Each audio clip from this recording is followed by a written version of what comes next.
In 1485, the last legitimate king of England died in a muddy field. The man who took his crown had almost no legal right to it. Yet somehow, his dynasty ruled for over a century and changed history forever. On the morning of August 22nd, a Leicestershire meadow became the grave of a 300-year-old bloodline.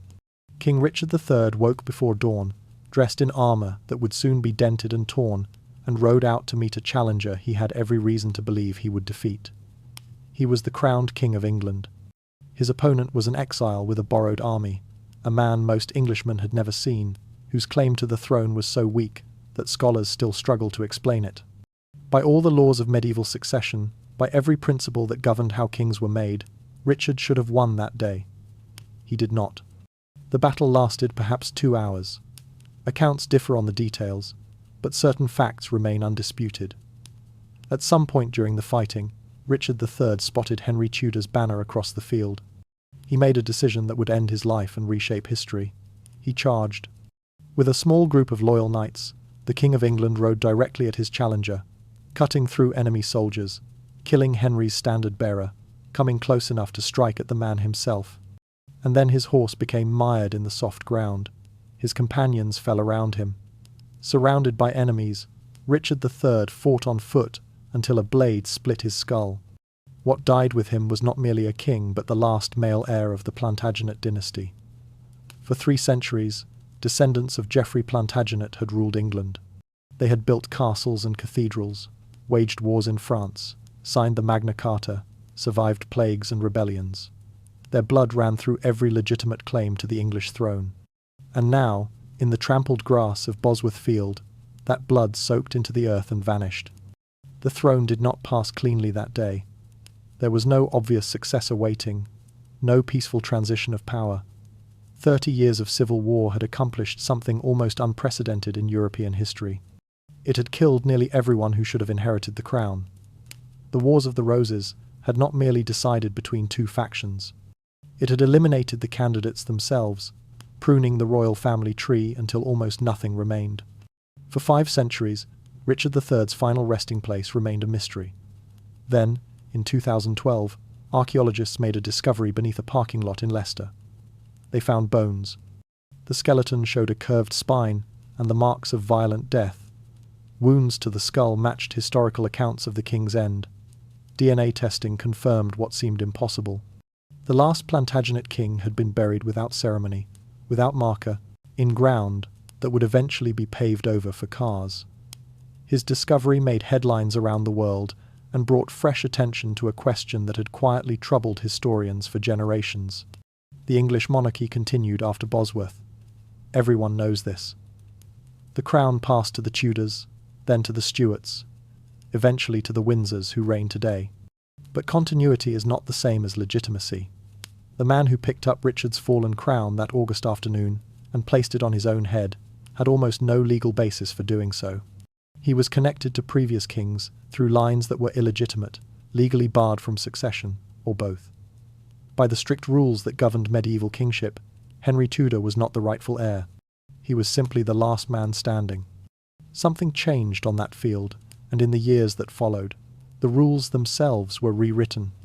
A new understanding of kingship emerged, one based less on bloodline and more on power, perception, and the careful construction of narrative. But to understand how a dynasty could die and yet continue, we must first understand what was lost. The story begins not with Henry Tudor's victory, but with the systematic destruction of every other option. When the Wars of the Roses began, there were 26 people with legitimate claims to the English throne. 30 years later, you could count the survivors on one hand, and most of them had major problems. This was not natural attrition. Medieval aristocratic families typically produced many children precisely because death came so frequently. Disease, accident, and childbirth claimed lives constantly, so noble houses hedged their bets through numbers. A duke might have 6 sons and 4 daughters, ensuring that even if half died young, the line would continue. The royal family was no different. Edward III, who ruled in the 1300s, had 13 children, and his descendants spread across England and Europe like branches of an ancient oak. By the middle of the 1400s, there should have been hundreds of people with some connection to the throne. There were not. something had gone terribly wrong. Picture a family tree drawn on parchment. At the top sits Edward III, and below him spread his children, their grandchildren, lines extending downward and outward across generations.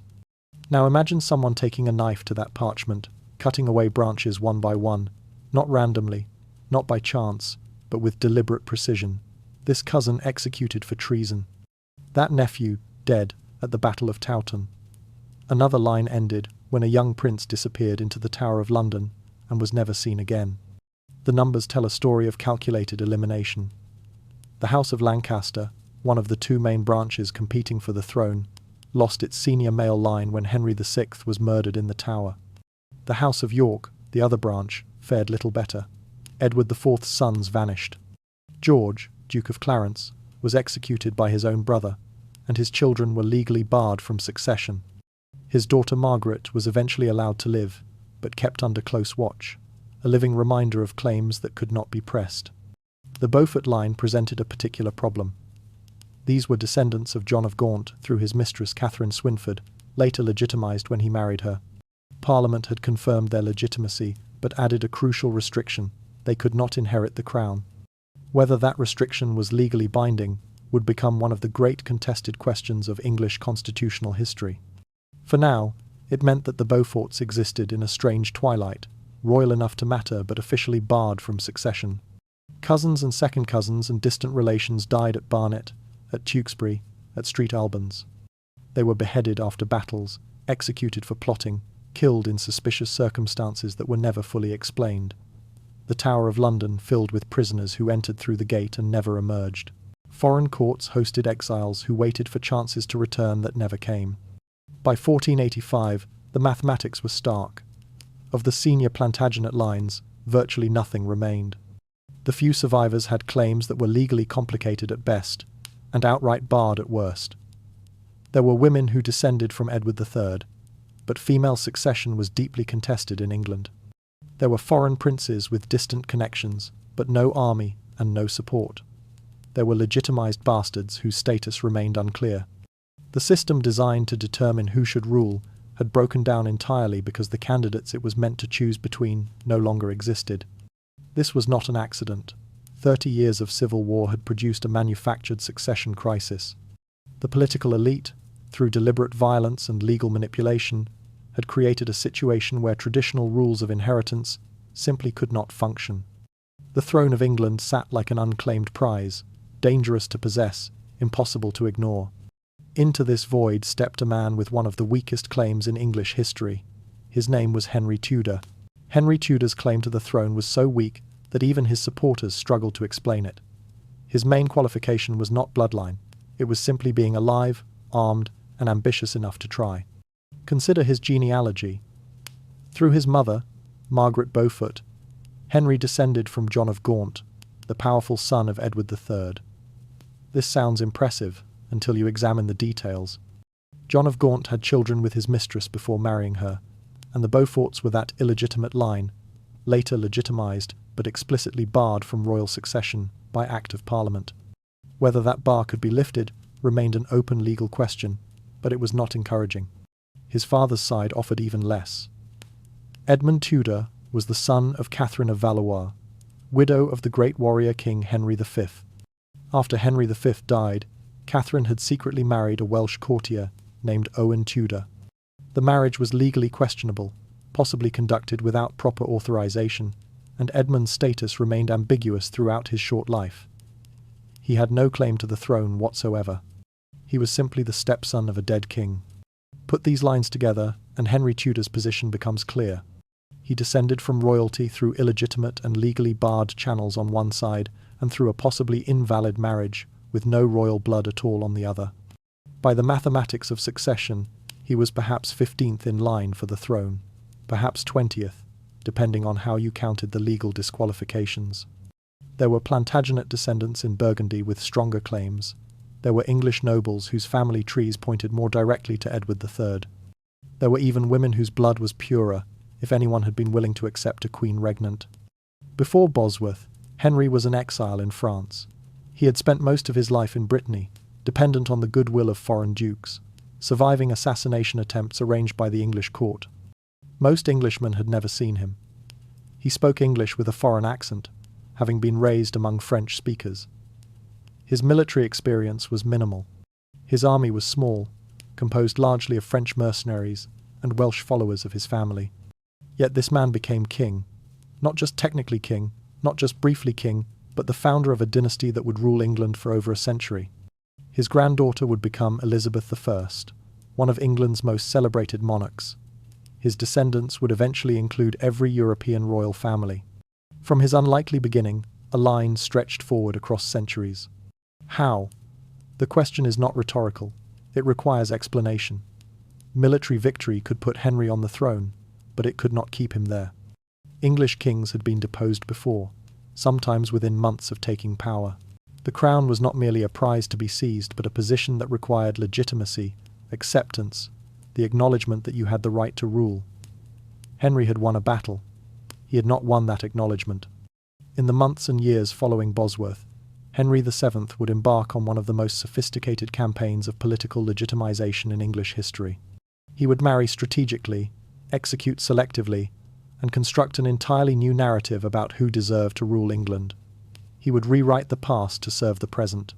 He would transform himself from rebel with a sword into rightful king through methods that were innovative, ruthless, and remarkably effective. The real story begins not on the battlefield but in what came after, when Henry had to convince an entire kingdom that an impossible king was actually inevitable. Medieval kings were not just powerful, they were chosen by God, confirmed by blood, and accepted by law. Henry Tudor was none of these things, so he had to invent a new kind of kingship entirely. To understand what Henry faced, you must first understand what made a king legitimate in the medieval mind. It was not simply having an army or wearing a crown. Legitimacy came from three interlocking sources, each reinforcing the others, each necessary for stable rule. The first was hereditary right. A true king was born to the throne. He was the eldest son of the previous king, or if no son existed, the closest male relative in line. This was not arbitrary preference, but divine design.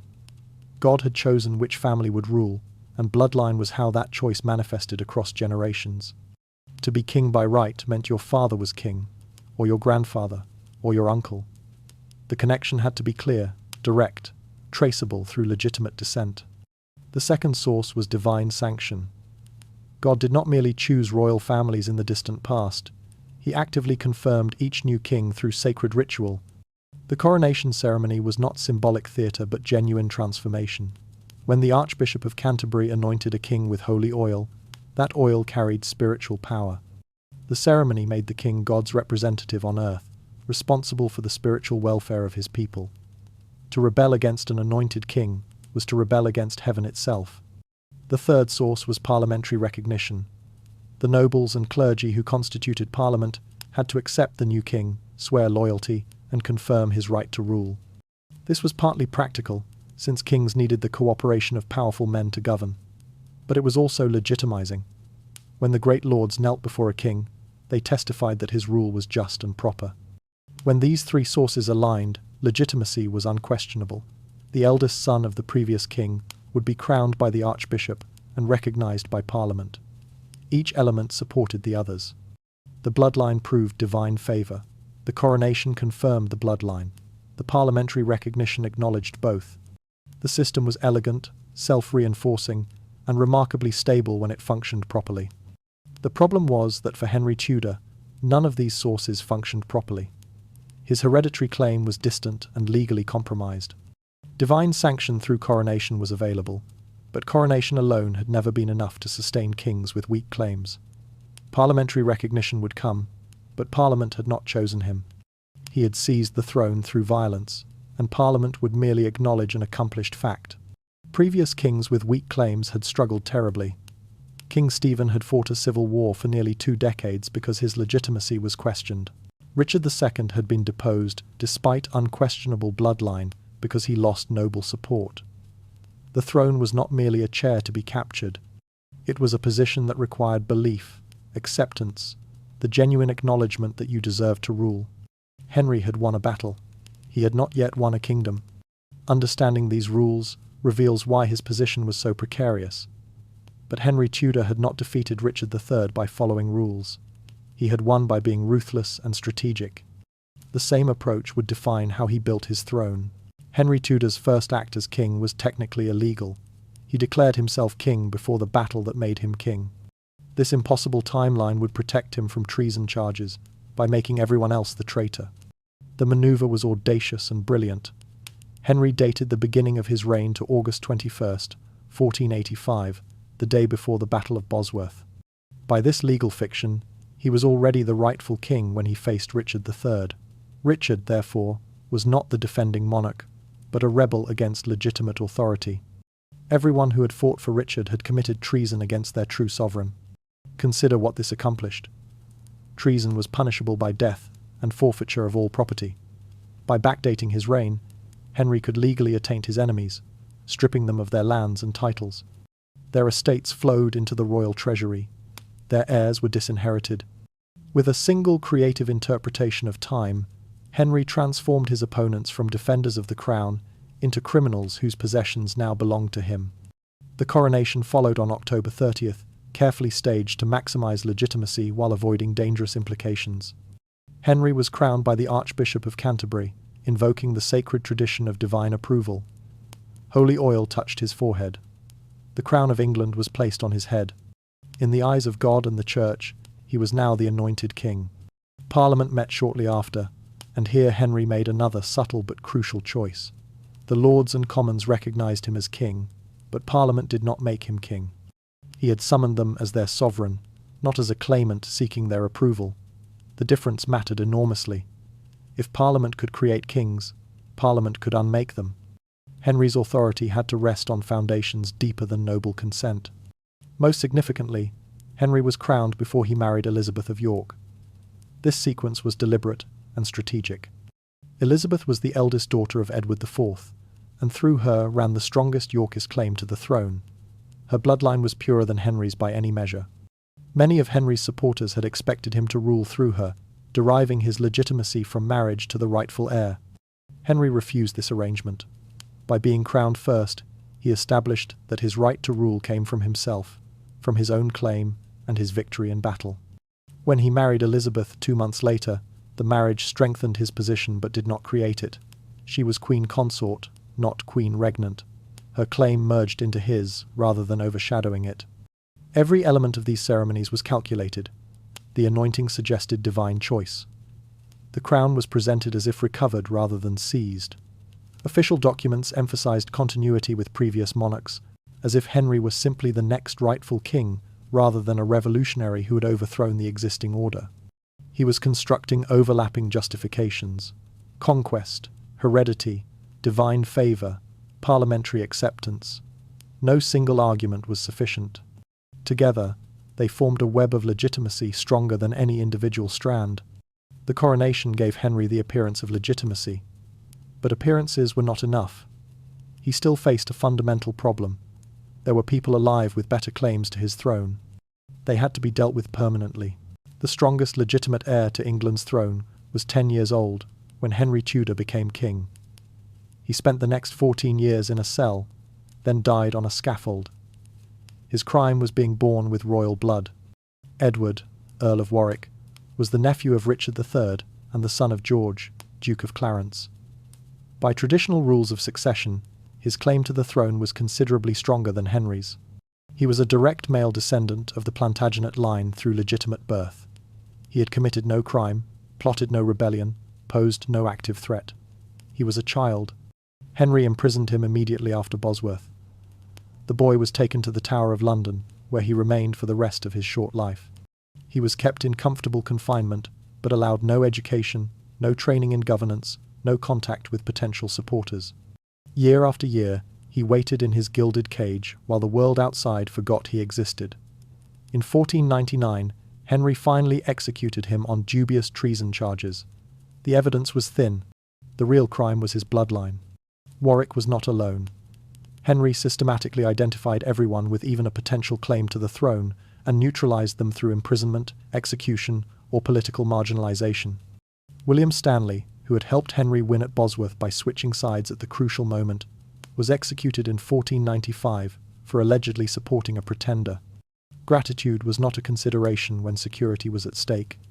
Other Plantagenet descendants fled to Europe, seeking refuge in foreign courts and dreaming of return.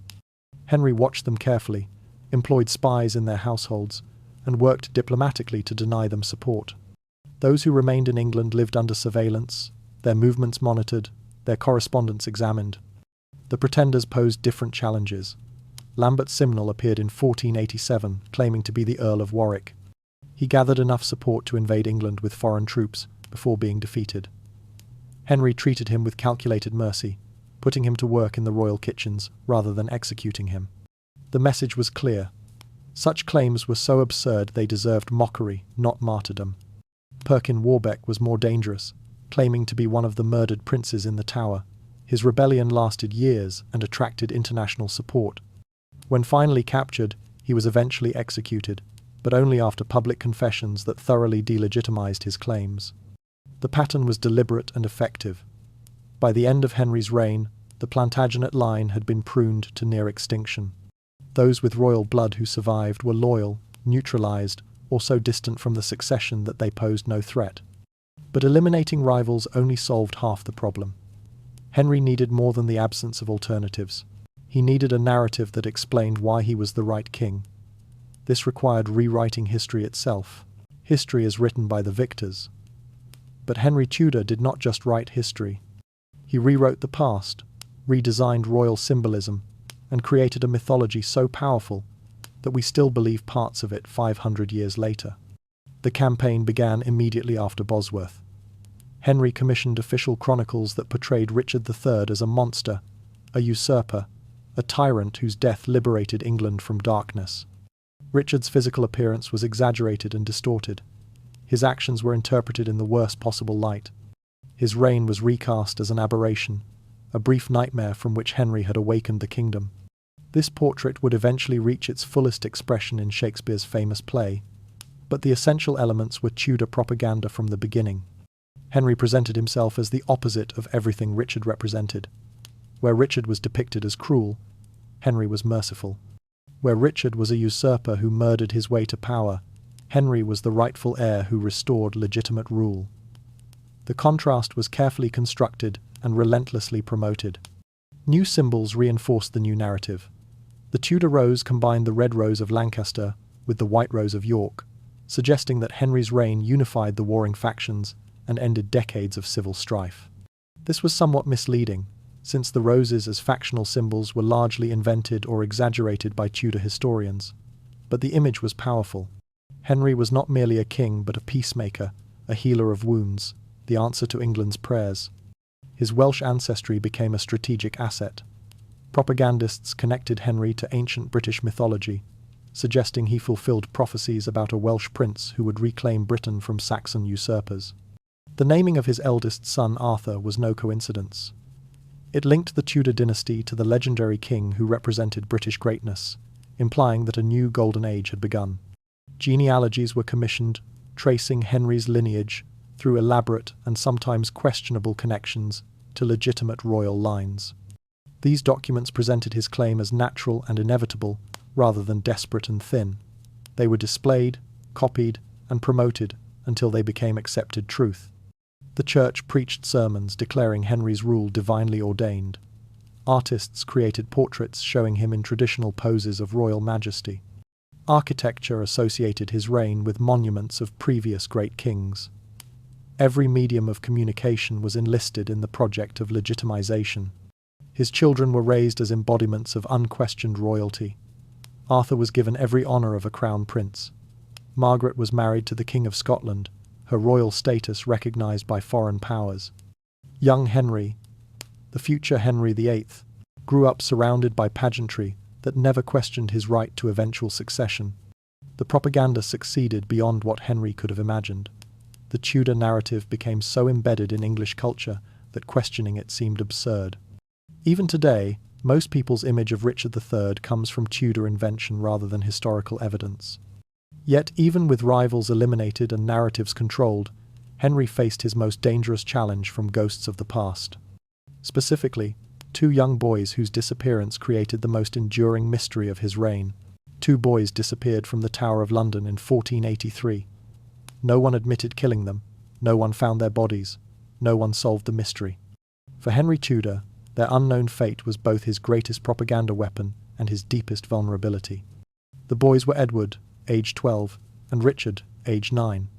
They were the sons of King Edward IV, and when their father died suddenly in April of 1483, young Edward became king. He never ruled. His uncle Richard, Duke of Gloucester, was appointed Lord Protector to guide the boy king until he came of age.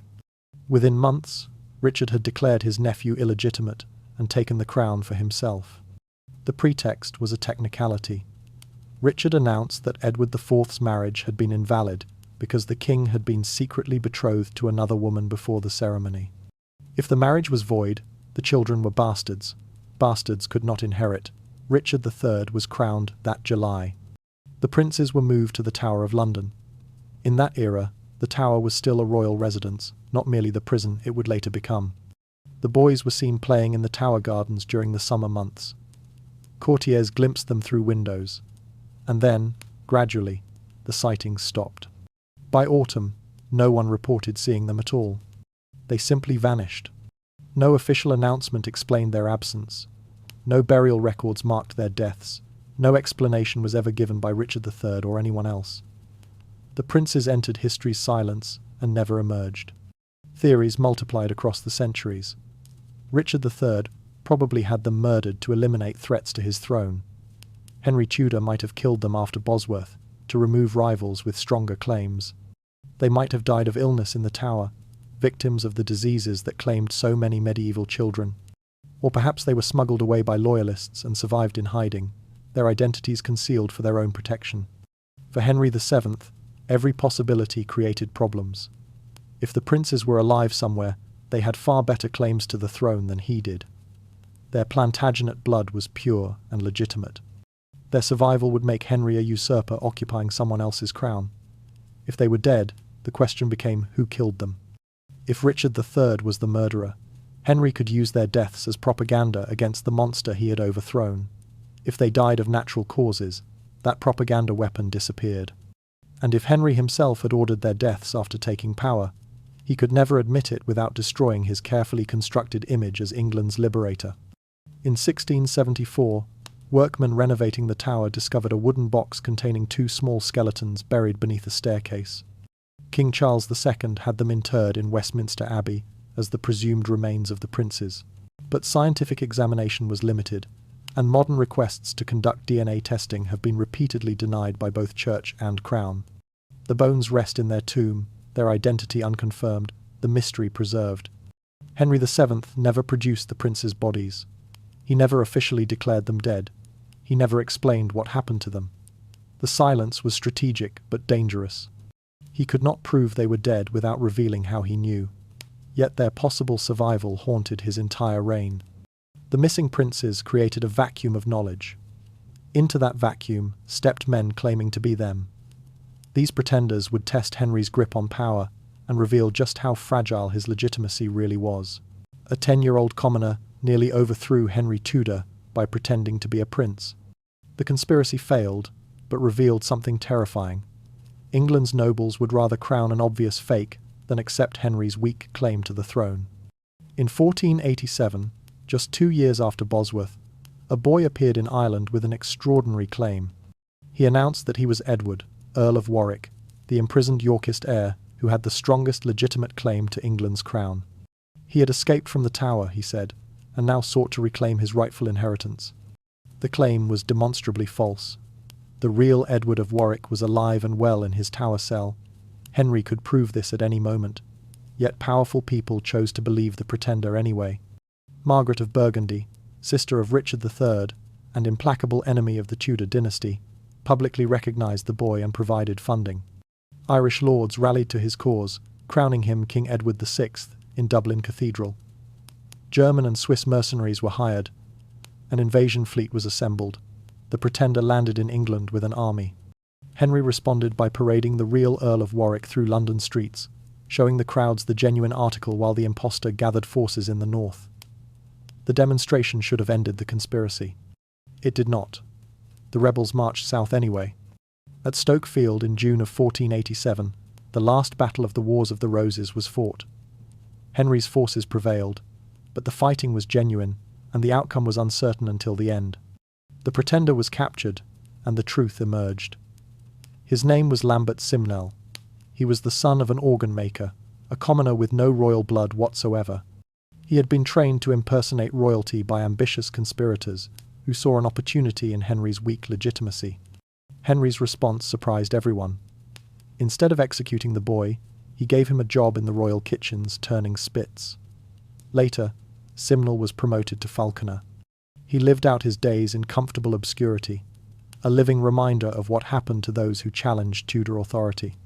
The mercy was calculated. Simnel was obviously a pawn, and killing a child would generate sympathy. His menial position in the royal household served as propaganda. The great pretender to England's throne now worked as a servant, his claims revealed as absurd, his ambitions reduced to kitchen labour. But the deeper lesson was troubling. Just 2 years into Henry's reign, powerful nobles across Europe had been willing to support an obvious fraud rather than accept the Tudor king. They knew the real Warwick was imprisoned. They supported the pretender anyway. The fiction was preferable to the reality of Henry's rule. This rebellion accelerated Henry's elimination strategy. Potential figureheads for future conspiracies had to be removed. The mathematics of survival demanded ruthlessness. Lambert Simnel's rebellion was crushed, but the template was established. Claim to be a lost royal, gather foreign support, and challenge Henry's weak legitimacy. 6 years later, a more sophisticated pretender would use the same playbook and nearly succeed. For 8 years, a man claiming to be the missing prince from the Tower was recognized as England's rightful king by multiple European monarchs. Was he an impostor, or had one of the princes actually survived? In 1491, a handsome young man appeared in Ireland with an audacious claim. He announced that he was Richard, Duke of York, the younger of the 2 princes who had vanished from the Tower 8 years earlier.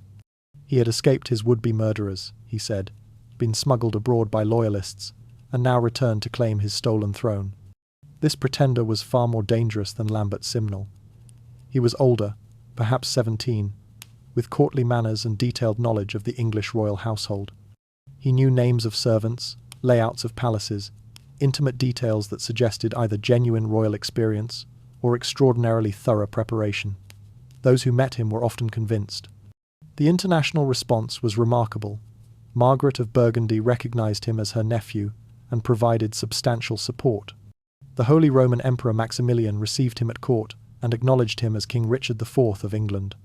Most significantly, King James IV of Scotland not only recognized him, but married him to his own cousin, Lady Catherine Gordon, treating him as a fellow monarch. Multiple invasion attempts followed.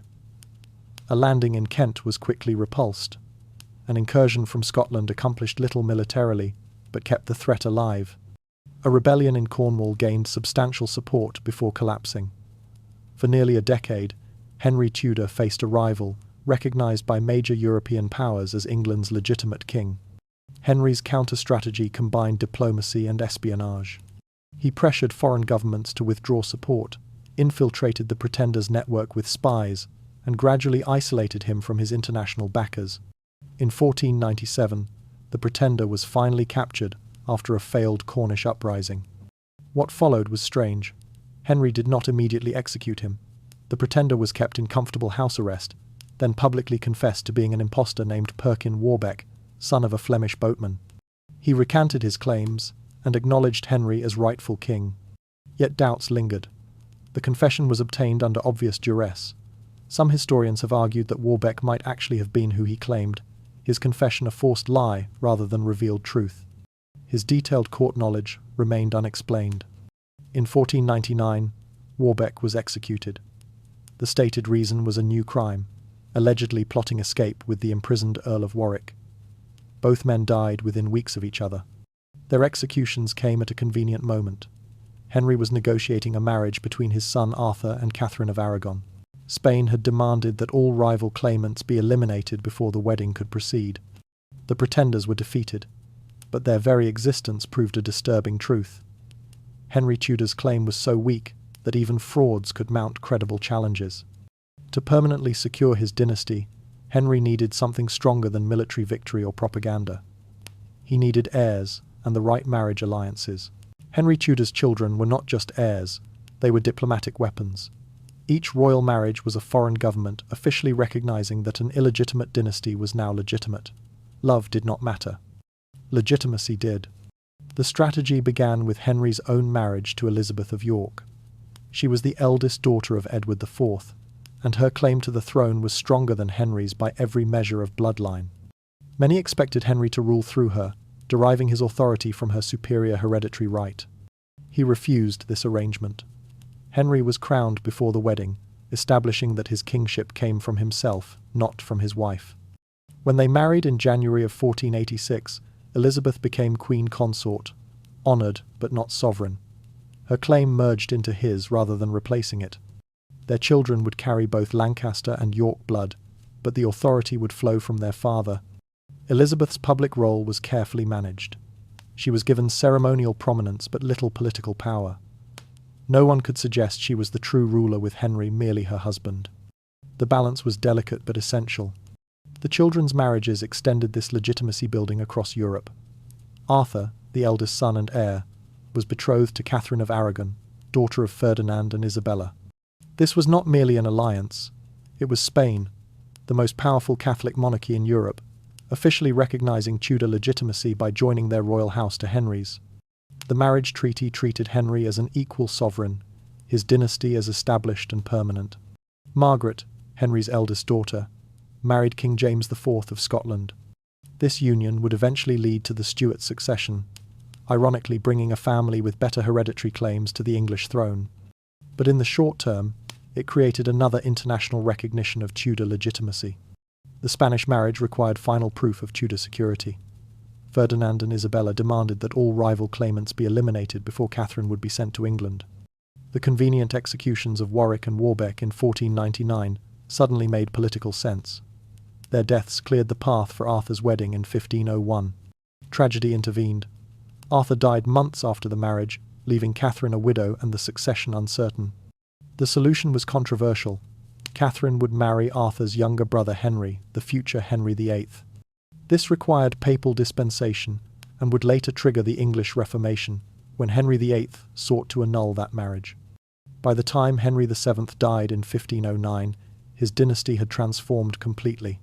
24 years of stable rule, international marriages, and systematic elimination of rivals had converted impossible usurpers into accepted monarchs. His son inherited not just a crown but a legitimacy that had been carefully manufactured across decades. But the question remains, had Henry actually solved the legitimacy problem or merely postponed it? To answer that, we must examine what his son inherited and what problems persisted beneath the surface.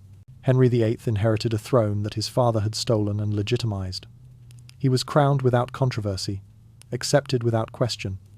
And yet, within 20 years, his obsession with legitimate succession would tear England apart. He was never supposed to be king. That destiny belonged to his older brother Arthur, named for the legendary monarch whose return Tudor propaganda promised. Arthur was groomed from birth for kingship, educated in governance, married to Catherine of Aragon in a spectacular ceremony that sealed alliance with Spain. Henry was the spare, the second son, prepared for a career in the church where younger royal sons often found prestigious positions. He would become a cardinal, perhaps, or an archbishop, serving God and supporting his brother's reign. Then Arthur died. In April of 1502, just 5 months after his wedding, the Prince of Wales succumbed to a sweating sickness that swept through the Welsh borders. He was 15 years old. The succession that Henry VII had worked so desperately to secure now depended entirely on a 10-year-old boy who had never expected to rule. The complications were immediate. Catherine of Aragon was a diplomatic asset too valuable to send home. She was betrothed to the new heir, young Henry, despite the biblical prohibition against marrying a brother's widow.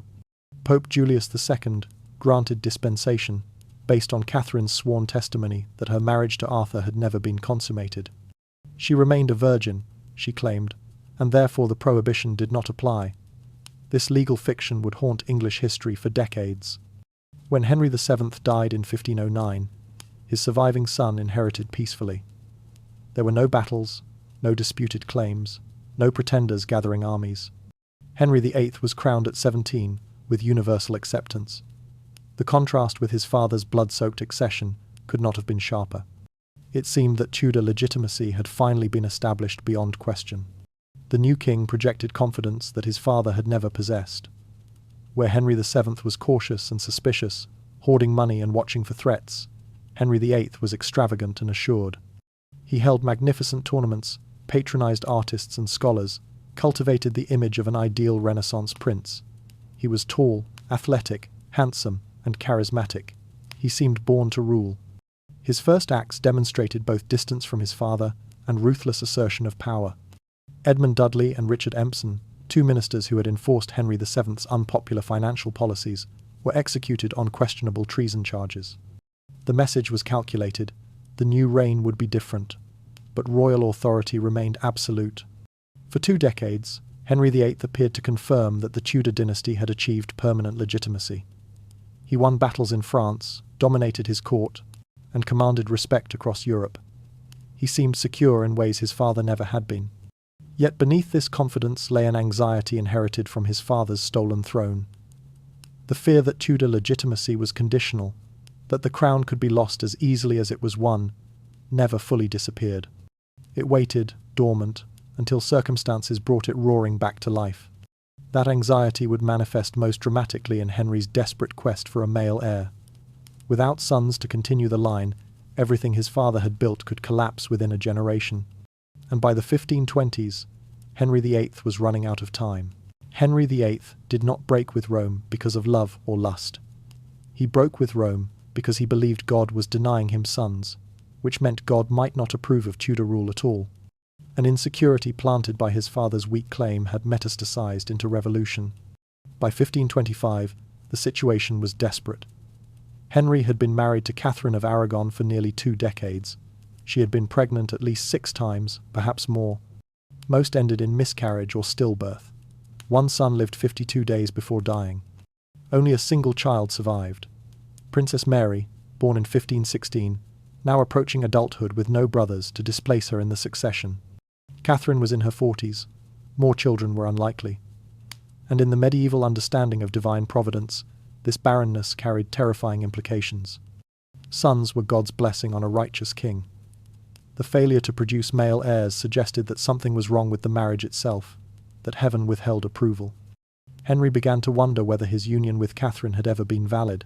She had been his brother's wife. Leviticus clearly stated that a man who takes his brother's wife commits an abomination and shall be childless.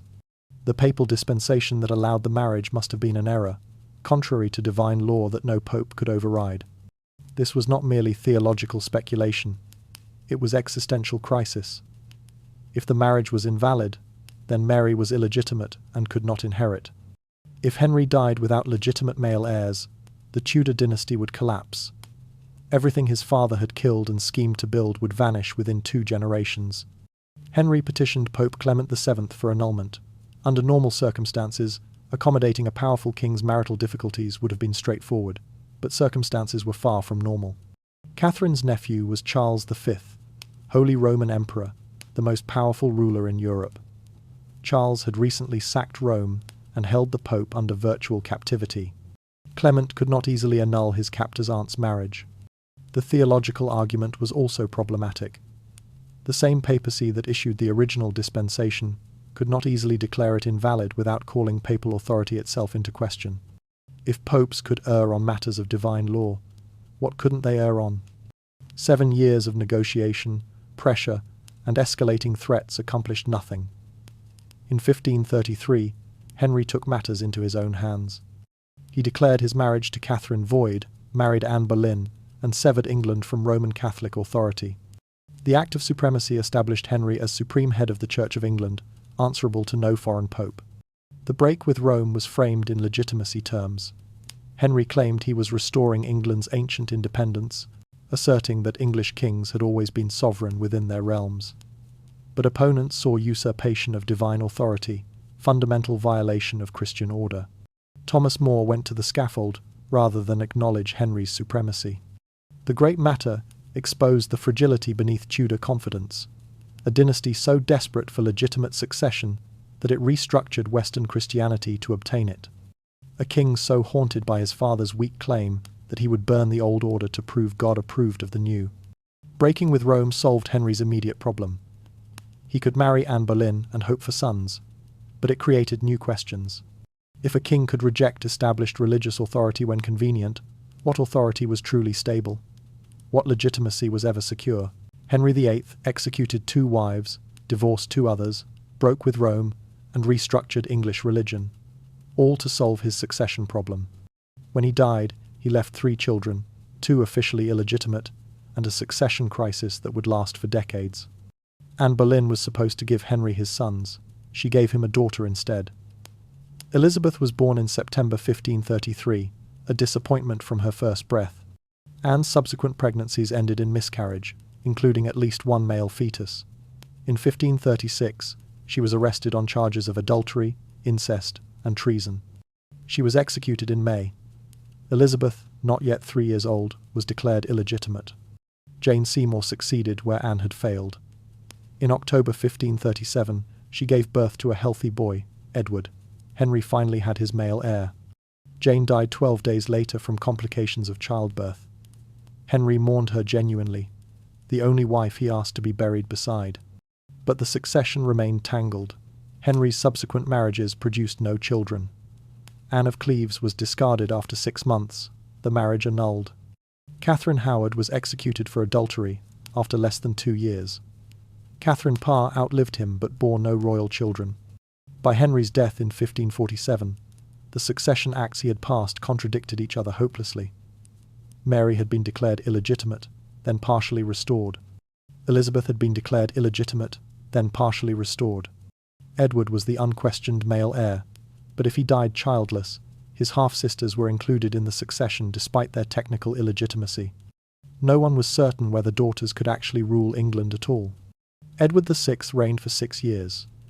He was intelligent and Protestant, but he was a child, and regents governed in his name. When he died at 15 in 1553, the succession crisis erupted immediately. Protestant nobles attempted to install Lady Jane Grey, a distant cousin, to prevent Catholic Mary from inheriting. Jane reigned for 9 days before Mary's supporters swept her aside. Mary I proved that daughters could rule, but her reign satisfied no one. She was Catholic in an increasingly Protestant nation. She was female in a political culture that considered women unfit for sovereignty. Many still considered her illegitimate despite parliamentary restoration. Her marriage to Philip of Spain sparked fears of foreign domination. Her religious persecutions earned her the name Bloody Mary. She died childless in 1558. The crown passed to Elizabeth, whose legitimacy was equally questioned. Her mother had been executed for adultery and treason. The marriage that produced her had been declared void. By strict legal reasoning, Elizabeth had no right to rule at all. Each Tudor monarch faced legitimacy challenges. Too young, wrong sex, wrong religion, officially illegitimate, tainted by foreign marriage. The fundamental problem Henry VII created by seizing power without clear hereditary right echoed through every subsequent reign. Solutions generated new problems. Legitimacy remained perpetually contested. By the time Elizabeth took the throne, the Tudor dynasty had survived 3 generations despite constant crisis. The final Tudor would take this pattern to its logical conclusion by ending the dynasty entirely. Elizabeth I refused to marry for 45 years, refused to name an heir, and ended the Tudor dynasty by dying childless. It was the most successful political strategy in English history, and it meant everything her grandfather built ended with her death. She inherited a throne surrounded by challenges. She was technically illegitimate, her mother executed as an adulteress. She was female in a world that considered women unfit for power. She was Protestant in a religiously fractured nation. She was unmarried with no obvious successor.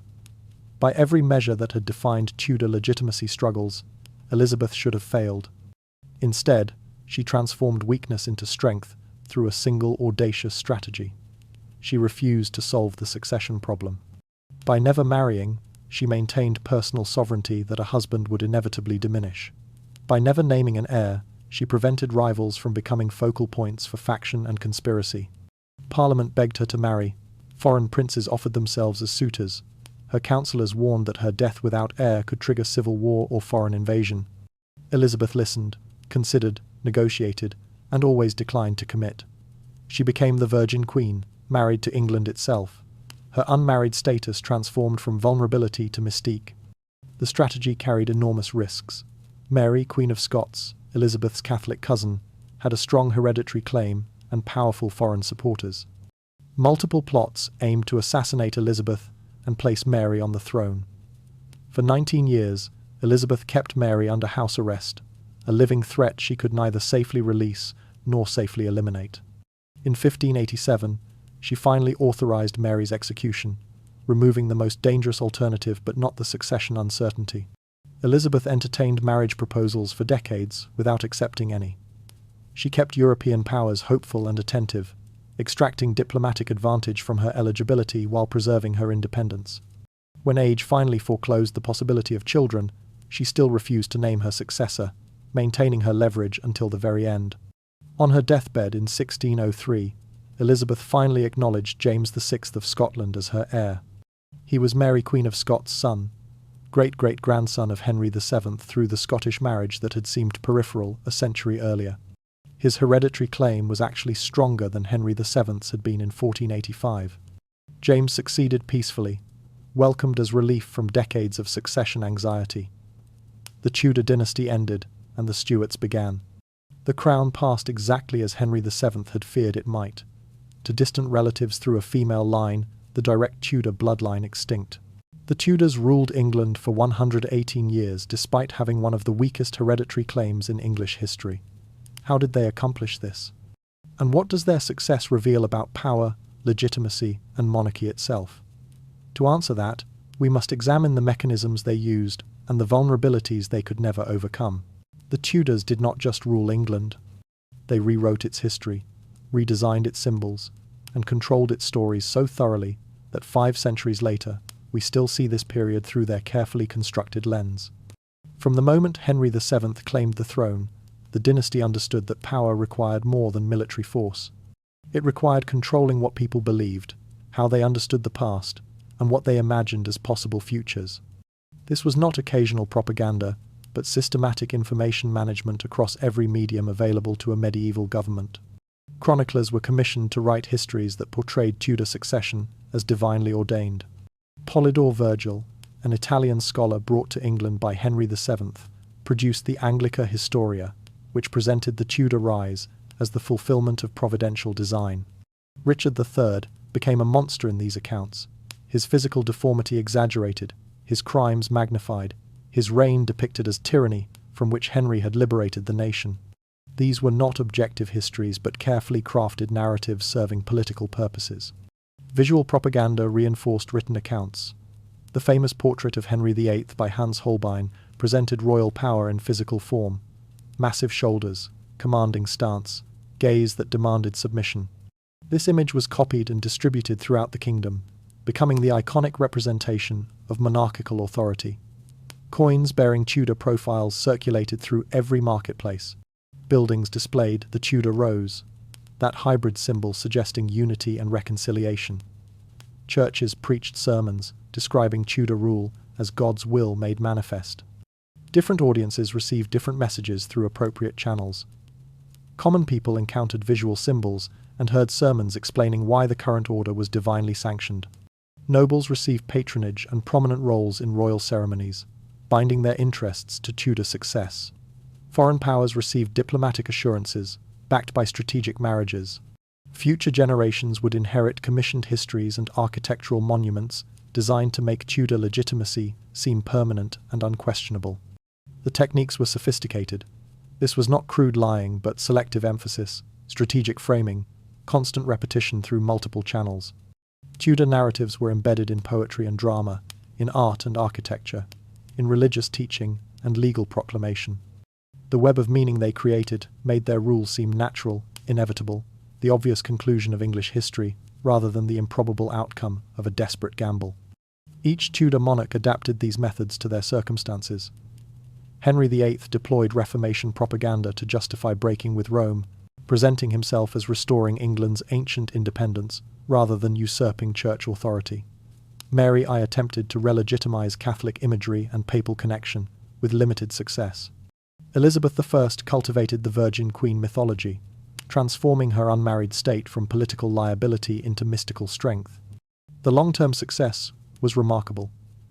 Even today, popular understanding of this period reflects Tudor construction.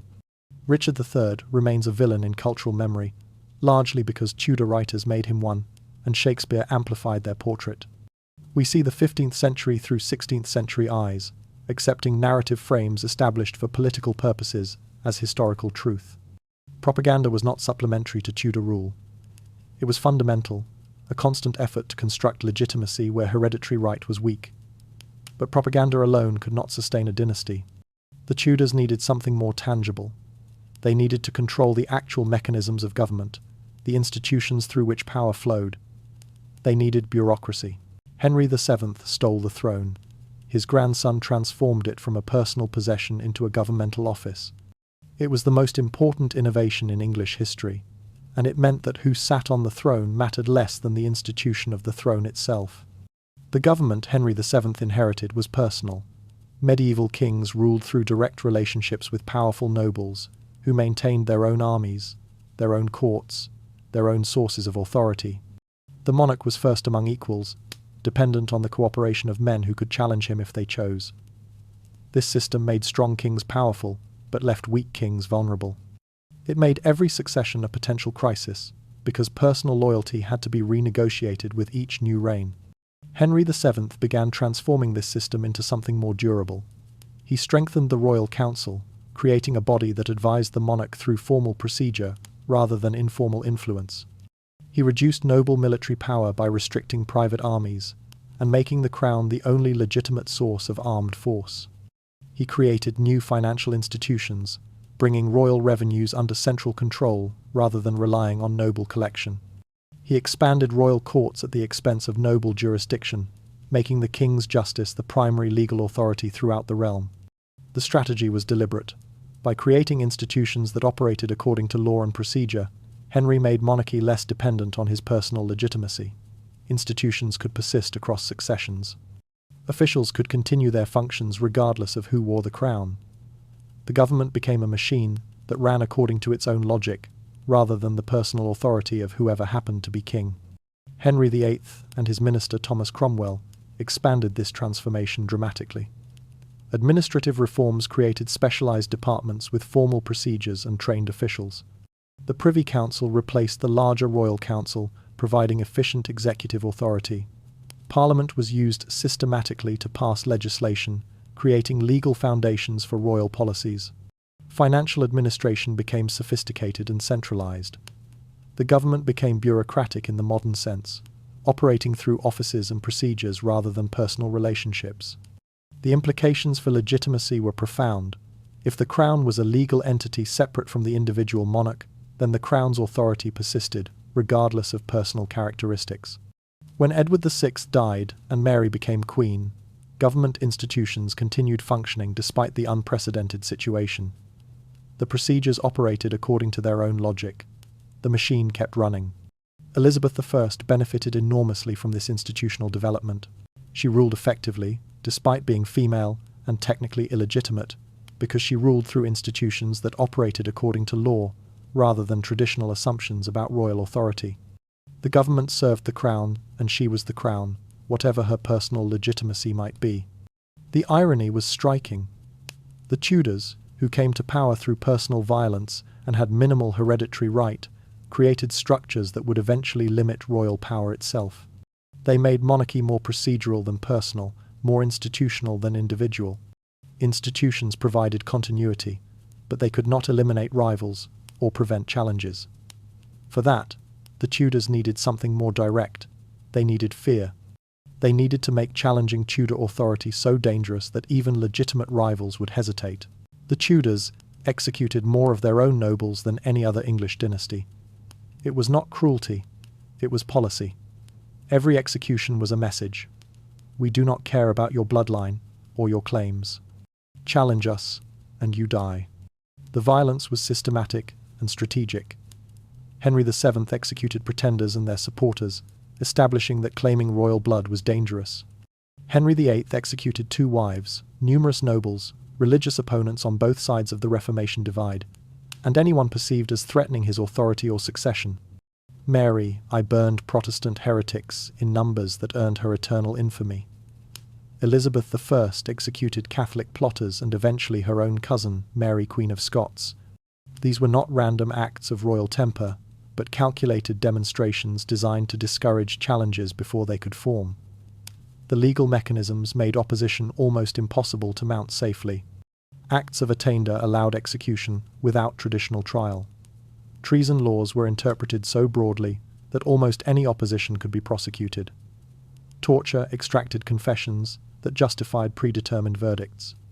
The targets were often selected for what they represented, rather than what they had done.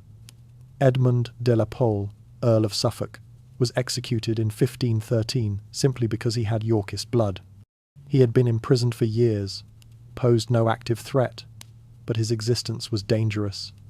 Margaret Pole, Countess of Salisbury, was executed in 1541 at age 67, the last prominent Plantagenet, killed because her bloodline made her a potential figurehead for Catholic rebellion. Lady Jane Grey was executed in 1554 because her claim to the throne was too strong to leave her alive, regardless of the fact that she had never sought power. The pattern was unmistakable.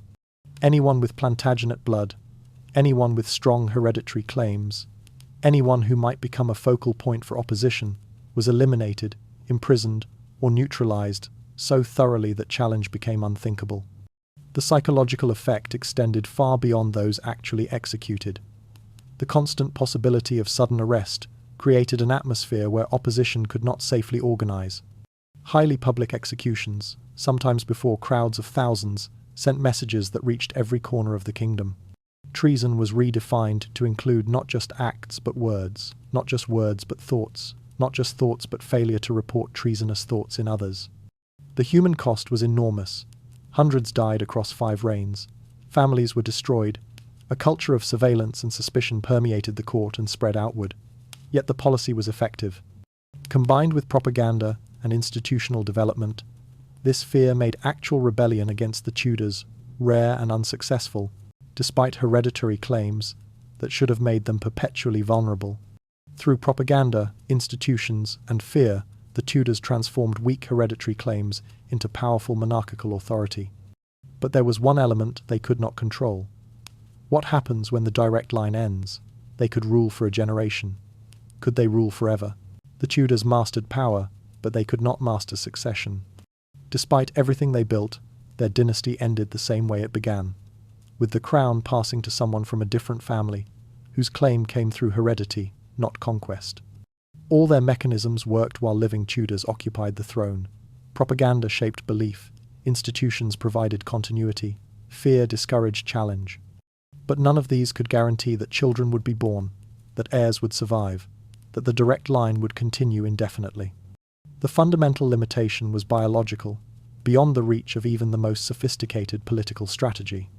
Each Tudor monarch faced succession challenges for different reasons. Henry VII confronted his own weak claim and the existence of rivals with stronger hereditary rights. Henry VIII struggled desperately to produce male heirs through 6 marriages.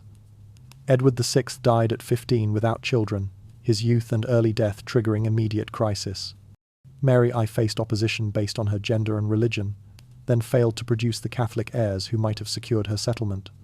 Elizabeth I ruled brilliantly for 45 years but refused to marry or name a successor, ending the Tudor line entirely. The pattern revealed a structural problem that no amount of power could solve. Without traditional hereditary legitimacy, succession was always potentially vulnerable. Legitimacy based on conquest could be challenged by new conquest. Legitimacy based on institutional authority worked only while institutions remained stable. Legitimacy based on fear worked only while force could be maintained and applied. Each mechanism had limits that became visible at moments of transition. The dynasty attempted various solutions across generations. Henry VII tried eliminating all rivals. Henry VIII tried manufacturing male heirs through multiple marriages. Edward VI tried altering succession through his will, diverting the crown to Protestant Jane Grey. Mary I tried marriage and hoped for children. Elizabeth I tried maintaining power through strategic ambiguity. None permanently solved the fundamental problem. None created the automatic, unchallengeable succession that truly legitimate dynasties enjoyed. When Elizabeth died in 1603, the crown passed to James VI of Scotland. He was the great-great-grandson of Henry VII through the Scottish line, descended from Margaret Tudor's marriage to James IV. His hereditary claim was actually stronger than Henry VII's had ever been. The Tudor mechanisms had maintained power for over a century, but they had not prevented extinction of the direct line or passage of the crown to a different family. This reveals something important about power itself. It can be maintained through various means: force, propaganda, institutions, fear, but ultimate legitimacy requires something deeper. Either genuine hereditary right that makes succession automatic, or genuine popular consent that makes authority democratic, or such long-standing tradition that legitimacy becomes unquestioned custom. The Tudors achieved the third only partially before their line ended. The Tudor experience reveals a fundamental truth about political power. It is always more fragile than it appears. Even the most successful dynasties are only a few accidents of birth, a few strategic failures, a few unlucky deaths away from extinction. To understand what this means, we must look at what actually happened when the Tudors ended, and what nearly happened several times during their rule. At least a dozen people had better hereditary claims to the English throne than Henry Tudor. Most died in prison or on scaffolds, a few died in exile, one or two simply disappeared. If any had survived and succeeded, the entire course of English history would be unrecognizable. The most obvious alternative was Edward, Earl of Warwick. He was the nephew of Richard III and the son of George, Duke of Clarence, whose Plantagenet blood ran pure and legitimate.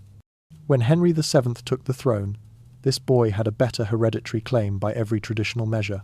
He was imprisoned immediately and spent his entire adult life in the Tower of London. He was executed in 1499 at age 24, never having lived a single day of freedom under Tudor rule. His crime was existing. The Pole family presented similar problems. Margaret Pole was the daughter of the Duke of Clarence, sister to the executed Earl of Warwick, and the last prominent survivor of the Plantagenet line. Henry VIII kept her under surveillance for decades before finally executing her in 1541. She was 67 years old, long past any personal threat, but her sons were active and ambitious. Reginald Pole had fled to Europe and become a cardinal, publicly denouncing Henry's religious policies. His brothers were executed in England for their suspected sympathies. The entire family was hunted because their blood made them dangerous. The de la Poles offered another branch of opposition. Edmund and Richard de la Pole were nephews of Edward IV through his sister Elizabeth. Edmund was imprisoned for years before Henry VIII executed him in 1513. Richard fled to the continent, was recognized by some European powers as the rightful king of England, and spent decades in exile before dying at the Battle of Pavia in 1525. Their claims never materialized into successful challenge, but their existence required constant Tudor vigilance. Scattered across Europe, other Plantagenet descendants lived in exile. Some were supported by foreign courts hostile to Tudor England. Some made occasional attempts to press their claims. Most died without ever seriously threatening Tudor rule, but their potential remained a concern that shaped Tudor policy for generations. Women with strong claims faced different obstacles. Elizabeth of York had better hereditary right than her husband Henry VII, but female succession was deeply contested. Margaret Tudor, married to the Scottish king, would eventually see her descendants inherit the English throne, but only after the direct Tudor line ended. Others, whose gender prevented them from being taken seriously as claimants, lived quiet lives, their potential never tested. These were sleeping claims, people with hereditary right who did not actively pursue the throne but whose existence created vulnerability. Political and religious circumstances could activate such claims without warning. Catholics with strong bloodlines became dangerous during Protestant reigns. Exiles preserved their claims beyond Tudor reach. Marriages could strengthen or weaken positions depending on the spouse chosen. The counterfactual possibilities were real and close. The Simnel Rebellion nearly succeeded, despite being based on obvious fraud. Perkin Warbeck maintained credible challenge for nearly a decade. Various Catholic plots against Elizabeth came frighteningly close to success. If Edward of Warwick had escaped, if the de la Poles had found sufficient support, if any pretender had actually been a surviving prince, Tudor rule would have ended before it truly began. These alternative claimants, represented possible branches of English history that never occurred. But we can do more than catalogue who might have ruled. We can analyse what would have been different if they had. What kind of England would have emerged from the Wars of the Roses if the Tudors had never taken power? If Richard III had won at Bosworth, England might still be Catholic today. If the Pole family had regained the throne, the religious wars might never have happened. If the De la Poles had succeeded, England might have been ruled from Burgundy. One battle, one political decision, one accident of death, and everything changes. The most plausible alternative begins with Yorkist continuity. If Richard III had defeated Henry Tudor, or if a clear Yorkist heir had succeeded him, England would have retained a dynasty with traditional hereditary legitimacy. Such a dynasty would not have faced the desperate succession crisis that drove Henry VIII to break with Rome. The English Reformation was not inevitable. It resulted from specific pressures created by Tudor dynastic insecurity. A secure Yorkist line might have maintained Catholic England indefinitely, fundamentally altering the religious geography of Europe. Consider the implications. Without England's break from Rome, the Protestant Reformation would have been contained to continental Europe. English literature, art, and culture would have developed along entirely different trajectories. The dissolution of the monasteries would not have occurred, preserving institutions that shaped medieval life. The Anglican tradition that influenced colonies from America to Australia would never have existed. If the Pole family had somehow claimed the throne, England would have had Catholic Plantagenets enjoying both religious and hereditary legitimacy. Their reign might have avoided the violent religious oscillation between Protestant Edward, Catholic Mary, and Protestant Elizabeth. A stable Catholic dynasty could have aligned England with Spain and the papacy rather than against them, creating entirely different patterns of alliance and conflict. The De la Poles offered yet another possibility. Their Burgundian connections would have created different diplomatic relationships. England might have become more deeply integrated into continental politics, its destiny intertwined with the Holy Roman Empire, rather than developing the island independence that characterized later centuries. Cultural counterfactuals follow from political ones. Without Tudor propaganda, Richard III might be remembered as a capable administrator rather than a murderous villain. Without Henry VIII's religious revolution, English monasteries would have continued producing manuscripts and preserving learning. Without Elizabeth's particular religious settlement, English Protestantism would have taken forms we cannot easily imagine. Social and political structures would have diverged as well. A more secure dynasty might have avoided the paranoid violence that characterized Tudor rule. Different succession patterns might have established clearer precedents for female inheritance or alternative structures. The relationship between Crown and Parliament might have developed along entirely different lines. These are not fantasies but historically grounded possibilities. They emerge from analysing what actually drove historical developments and asking what would have changed if key variables had been different. The speculation has limits. Counterfactuals become increasingly uncertain as they project further into the future. Some developments might have occurred regardless of who ruled. But the exercise illuminates what was distinctive about Tudor rule and what actually caused the historical changes we know. These alternative histories reveal what made Tudor rule unique. But one more alternative deserves consideration. What if the Tudor line had not ended in 1603? What if they had successfully established permanent dynastic rule? 5 times, the Tudor dynasty came close to continuing. Edward VI's near-fatal illnesses from which he almost recovered, Mary the false pregnancies, Elizabeth I's near marriages, Arthur's sudden death, and multiple infant princes who died in childhood. Any one survival changes everything. The most straightforward alternative is Edward VI's survival. If Henry VIII's only legitimate son had not died at 15 but lived to marry and produce heirs, the Tudor line would have continued through direct male succession. Edward was well educated, deeply committed to Protestant reform, and advised by capable ministers.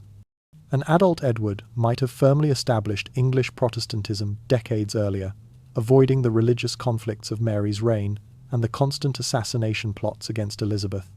His reign might have created stable religious settlement that actually settled something. Consider what was lost.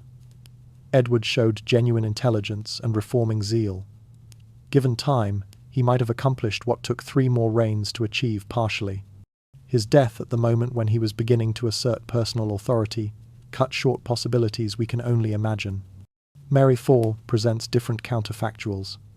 Her marriage to Philip of Spain was meant to produce Catholic heirs who would secure Catholic succession. She experienced what she believed were pregnancies, preparing for births that never came. If she had successfully produced an heir, England might have remained Catholic, fundamentally altering European religious geography. Such an outcome might have triggered civil war between Protestant and Catholic factions, or might have peacefully re-Catholicized England if managed carefully. The uncertainty itself reveals how contingent the religious settlement actually was. Elizabeth I had numerous opportunities to continue the dynasty. She entertained marriage proposals from European princes for decades. She maintained close relationships with English nobles who might have become consorts. If she had married any of her suitors and produced children, Tudor rule would have extended beyond her death. Her famous refusal was strategic brilliance, but it was also dynastic suicide. She chose personal sovereignty over dynastic continuity. The most poignant counterfactual concerns Arthur, Prince of Wales. If he had not died in 1502, his line through Catherine of Aragon would have been the Tudor succession. Henry VIII would never have become king. The entire succession crisis that drove the English Reformation would not have occurred. England's religious transformation resulted from the death of a 15-year-old boy and the desperate attempts of his younger brother to solve problems that would never have existed if Arthur had lived.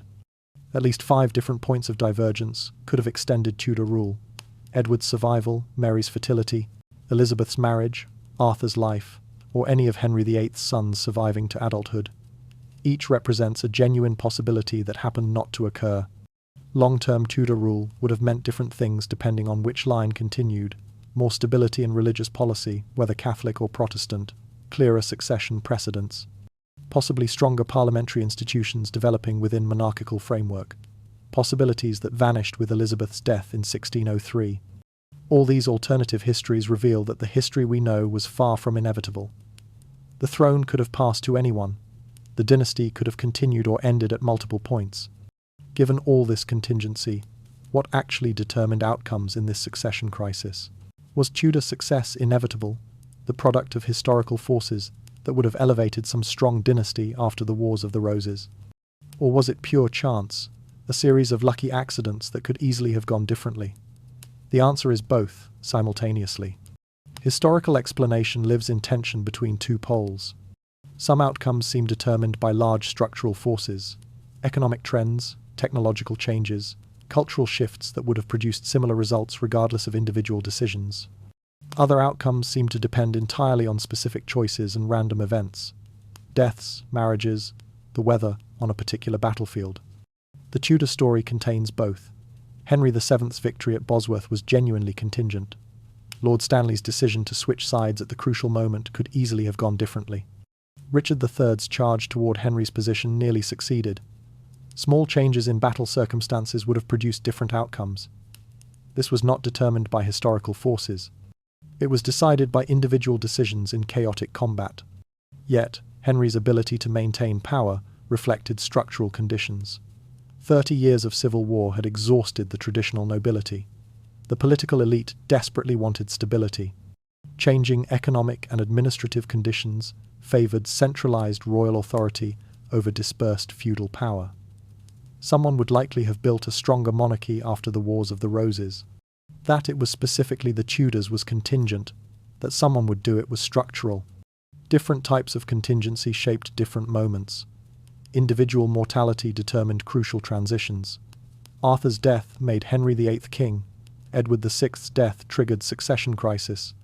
Elizabeth's survival, despite assassination attempts, preserved Protestant settlement. Individual decisions created cascading consequences. Richard III's choice to fight rather than negotiate. Henry VIII's determination to divorce Catherine, regardless of cost.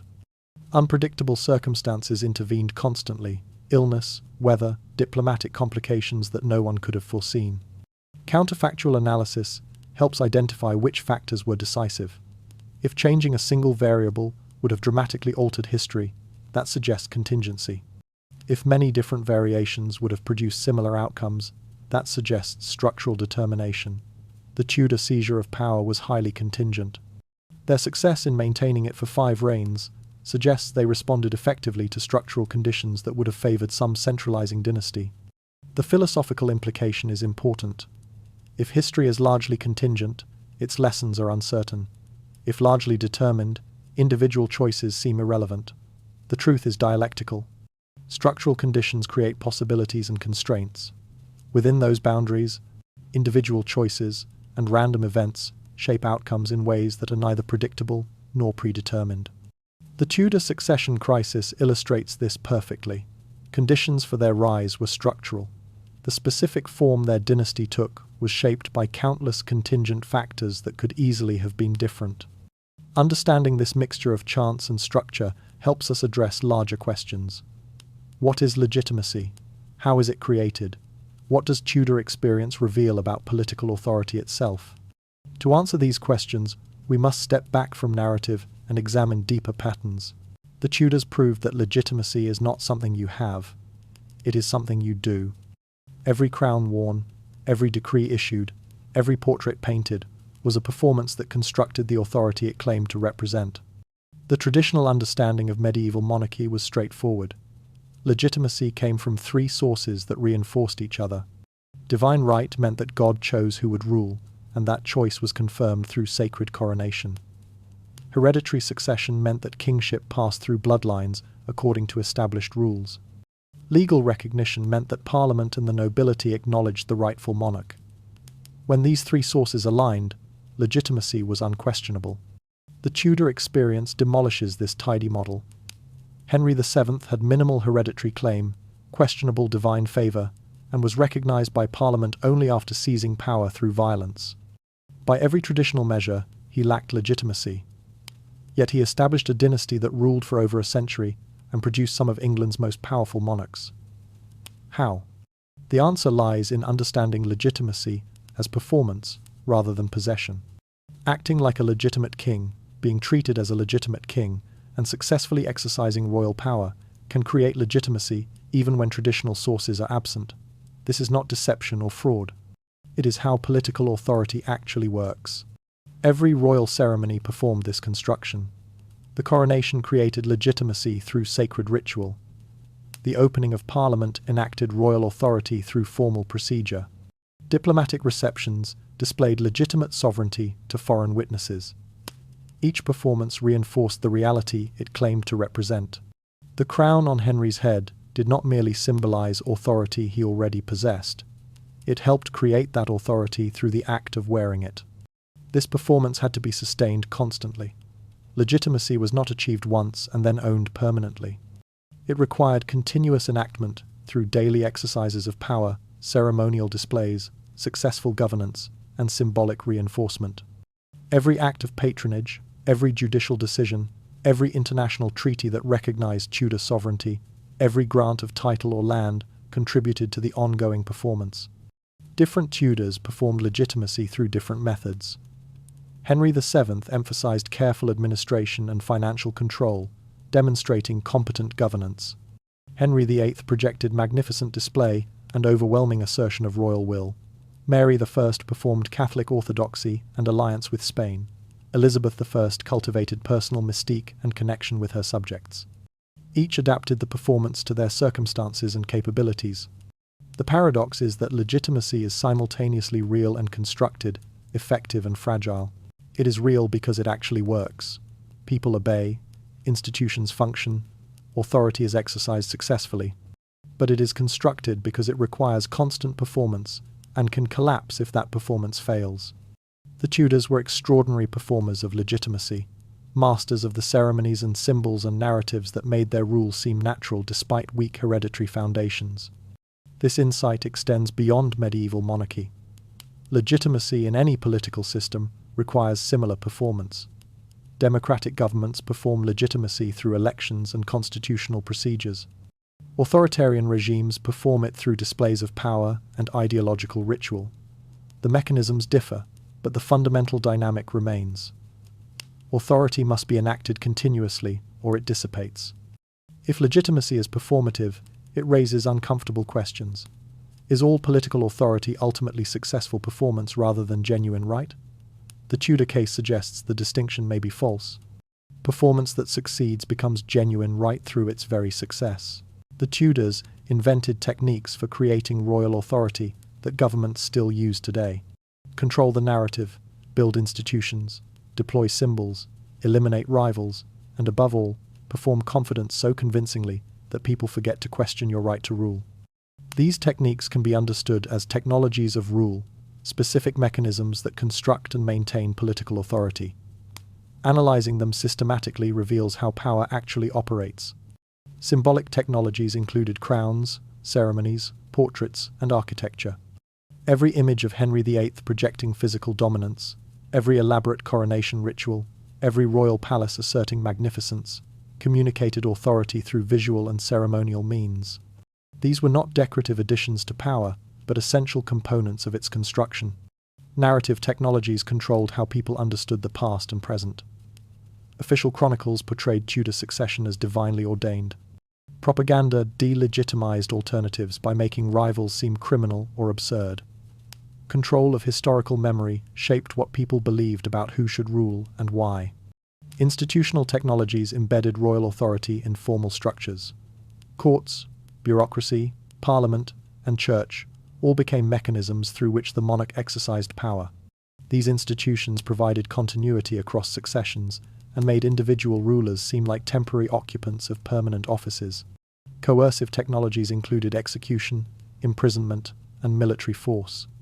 The violence was strategic, designed to discourage challenges before they formed. Every public beheading sent messages about the costs of opposition. Fear made other technologies more effective by preventing organized resistance. Economic technologies controlled resources and distributed rewards. Patronage bound nobles to royal favor. Taxation provided funds for coercion and display. Land grants created loyal supporters with material interests in Tudor success. These technologies reinforced each other in complex ways. Symbolic display made coercive power seem natural and justified. Institutional continuity made monarchs seem replaceable components of permanent systems. Economic control funded patronage and coercion. Narrative control shaped interpretation of everything else. The Tudors innovated within each category. They developed new forms of royal portraiture, projecting specific images of authority. They used Parliament more systematically to give legal form to royal policies. They expanded bureaucracy to make royal authority administrative rather than purely personal. They manipulated religious authority through the Reformation to make the monarch head of church as well as state. Each Tudor adapted these technologies to specific circumstances. Henry VII emphasized financial control and institutional development. Henry VIII emphasized symbolic magnificence and religious authority. Mary I emphasized Catholic orthodoxy and marriage alliance. Elizabeth I emphasized personal mystique and parliamentary cooperation. By Elizabeth's reign, Tudor legitimacy rested on sophisticated governmental institutions, decades of propaganda, successful economic management, and absence of credible alternatives after systematic elimination of rivals. The technologies had created apparently stable authority from unstable foundations. Yet vulnerabilities remained. These technologies required constant maintenance and enormous resources. They worked to maintain power for living monarchs but could not guarantee smooth succession or prevent dynastic extinction. The most sophisticated mechanisms of rule could not solve certain fundamental problems. Contemporary governments use analogous technologies. Media management, institutional continuity, legal legitimation, resource control, and symbolic display all appear in modern political systems. These are not medieval peculiarities but fundamental aspects of political power. The Tudors could rewrite history, restructure government, break with Rome, and execute anyone who threatened them. But they could not guarantee sons, could not prevent early deaths, and could not make their dynasty permanent. Power has limits, and biology does not negotiate. The most fundamental limitation was biological. The Tudors could control many things, but they could not control reproduction. They could not guarantee male heirs, prevent miscarriages, ensure fertility, or determine which children survived to adulthood. This uncertainty undermined all their other successes. Henry VIII's break with Rome, his execution of 2 wives, his religious transformation of England, all resulted from his inability to control biological outcomes. He could command armies, reshape institutions, and define religious doctrine. He could not command his wives' bodies to produce healthy sons. The most powerful king in English history was helpless before this limitation. Temporal limits constrained what could be achieved. The technologies of rule worked to maintain power in the present, but could not fully determine the future. Each succession remained potentially vulnerable despite all preparations. No amount of current success could guarantee future stability. Structural limits existed beyond individual control. Certain problems required larger social and political changes that no single ruler could accomplish. The tension between strong personal authority and institutional continuity could not be fully resolved. Strong personal rule made succession more dangerous, precisely because so much depended on the individual monarch. Psychological limits trapped the Tudors in self-defeating patterns. Paranoia about rivals led to executions that created new resentments. Obsession with legitimate succession produced religious upheaval that generated new instabilities. Fear of female rule persisted despite Mary and Elizabeth demonstrating that women could govern effectively. A deeper paradox emerged around legitimacy itself. The more effort required to maintain legitimacy, the more it revealed that legitimacy was constructed rather than natural. But if people recognized that legitimacy was constructed, it became harder to maintain. The Tudors were trapped by this logic. They had to constantly assert their legitimacy through multiple mechanisms, but the very need for constant assertion suggested underlying vulnerability. The ultimate limitation was simple.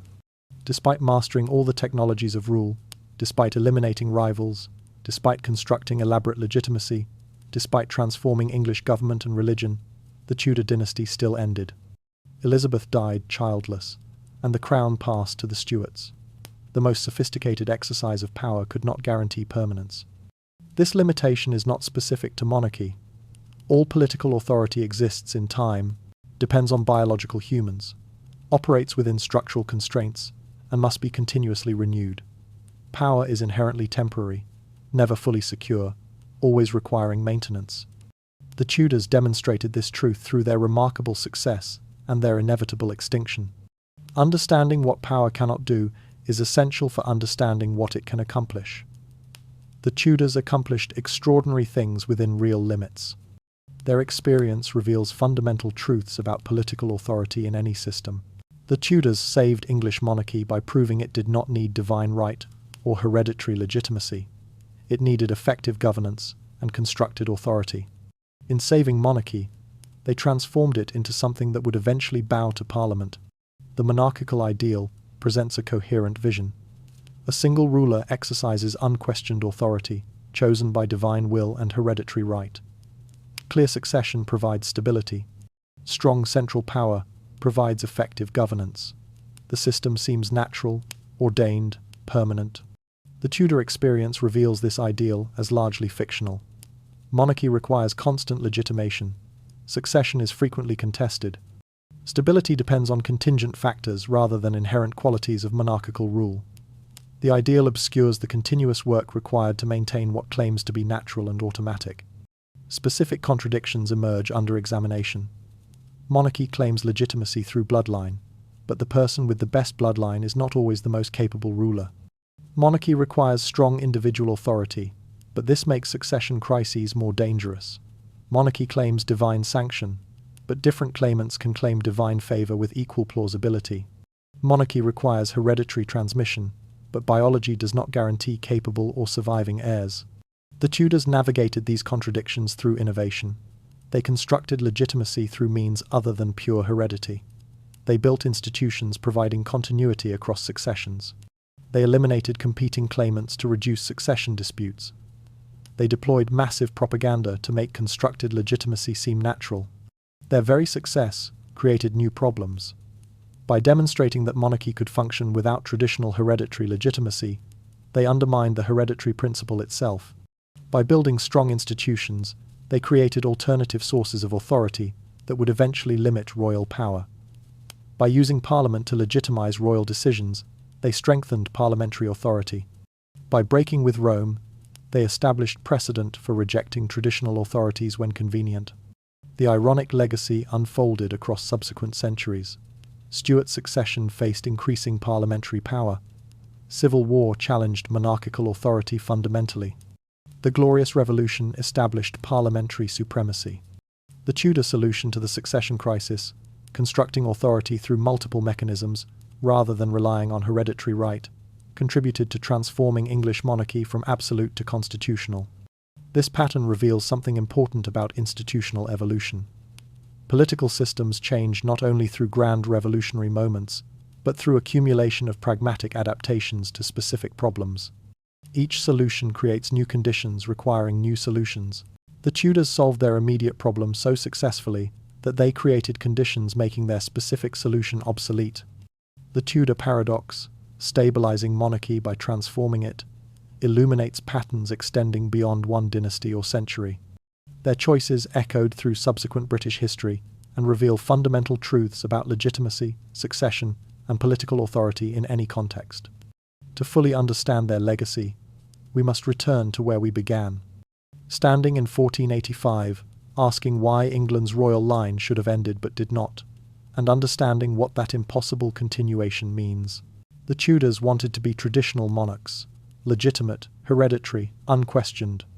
Instead, they transformed England so fundamentally that by the time their dynasty ended, the entire concept of monarchy had changed. They broke the old system while trying to fit into it. Consider religion. England became Protestant not because Henry VIII experienced theological revelation, but because he needed a divorce that Rome would not grant. His succession crisis demanded a male heir, and getting one required breaking with 15 centuries of religious authority. The specific form and timing of English Reformation were driven by Tudor succession needs rather than doctrinal conviction. Protestant reform had intellectual supporters across Europe, but in England, the catalyst was a king desperate for a legitimate son. That desperation reshaped the spiritual geography of an entire nation, and eventually of continents beyond. The Church of England emerged as neither fully Catholic nor radically Protestant. This middle way was not principled theology, but political necessity, balancing competing factions that could destabilize Tudor rule. Elizabeth I refined this compromise into permanent settlement. 5 centuries later, that settlement persists. Millions of Anglicans worldwide trace their faith to decisions made because one king needed his marriage annulled. Government changed just as profoundly. Henry VII built bureaucratic machinery to manage his uncertain throne. His successors expanded it. By Elizabeth's death, England possessed administrative systems that functioned independently of whoever wore the crown. This was convenient for Tudor rulers who wanted efficient governance. It was also revolutionary. Government no longer depended on the monarch's personal capacity. It could operate without strong kings. Eventually, it would operate against weak ones. Parliament's role transformed through similar unintended logic. The Tudors used Parliament to legitimize their decisions, including religious changes and succession alterations. Henry VIII had Parliament declare him supreme head of the Church. Later, Tudors had Parliament adjust the succession based on current needs. This established dangerous precedents. If Parliament could legitimize royal decisions, it could potentially withhold legitimacy. If Parliament could alter succession, it possessed power over the monarchy itself. The Tudors strengthened Parliament to support their rule. They were building the institution that would eventually limit royal authority entirely. Cultural transformation followed political transformation. Tudor patronage shaped English literature, art, and architecture for generations. Their propaganda created national narratives that persist in popular understanding. The image of Good Queen Bess defending England against Spanish tyranny became foundational myth. The portrait of Henry VIII, as magnificent despite his cruelties, became standard interpretation. The Tudors understood that controlling how people remembered mattered as much as controlling what actually happened. Internationally, the break with Rome made England permanently distinct from Catholic Europe. This distinction shaped centuries of conflict, alliance, and identity. Tudor naval development began England's transformation into maritime power. Diplomatic marriages created connections that influenced European politics for generations beyond their dynasty. The deepest transformation was ideological.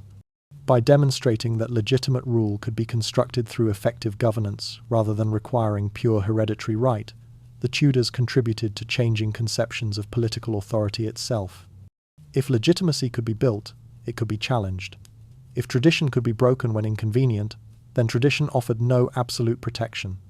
Elizabeth I ruled successfully as a woman despite technical illegitimacy, undermining arguments that seemed foundational to medieval kingship. The Tudors were conservative in intention, but revolutionary in effect. They wanted stable monarchical authority. They created conditions that would eventually subordinate monarchy to Parliament. These transformations reshaped England, but did they actually solve the succession crisis that created them? The answer came when Elizabeth I died childless in 1603, and a foreign king from a different dynasty peacefully inherited her throne. James VI of Scotland became James I of England without a single battle. No armies marched, no rival claimants contested the succession, no Wars of the Roses bloomed again. This peaceful transition demonstrated something remarkable. The institutions and precedents the Tudors had built created enough stability that succession could occur without violence, even when passing across national boundaries and dynastic lines. James inherited the Tudor throne peacefully. Within 40 years, his son Charles I was beheaded.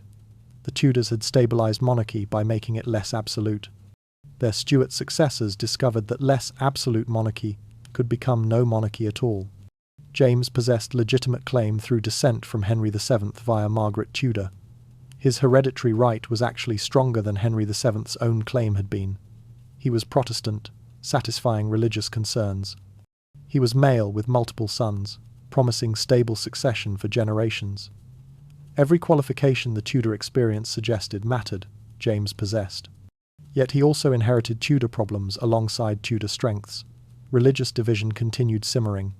Parliamentary precedents established under Tudor rule created expectations that kings must work with, rather than around representative institutions. Financial difficulties created by Tudor, military spending and monetary inflation persisted. The governmental machinery that functioned so efficiently under Elizabeth I could function just as efficiently in opposition to her successors. The pattern that emerged illuminates what the Tudors actually accomplished and what they left unresolved. Civil war erupted in the 1640 seconds. Parliament and Crown fought directly. Charles I was tried, convicted, and publicly executed in 1649. The unprecedented regicide demonstrated that constructed legitimacy, however effective, remained vulnerable to challenge. Monarchy was abolished entirely for 11 years. When it returned in 1660, restoration came with increasing parliamentary limits on royal authority. The process continued. James II was overthrown in 1688. The Glorious Revolution that replaced him established parliamentary supremacy explicitly. Parliament claimed the right to determine succession, deposing one king and inviting another on conditions that permanently limited royal power. The more monarchy relied on constructed, rather than natural legitimacy, the more vulnerable it became.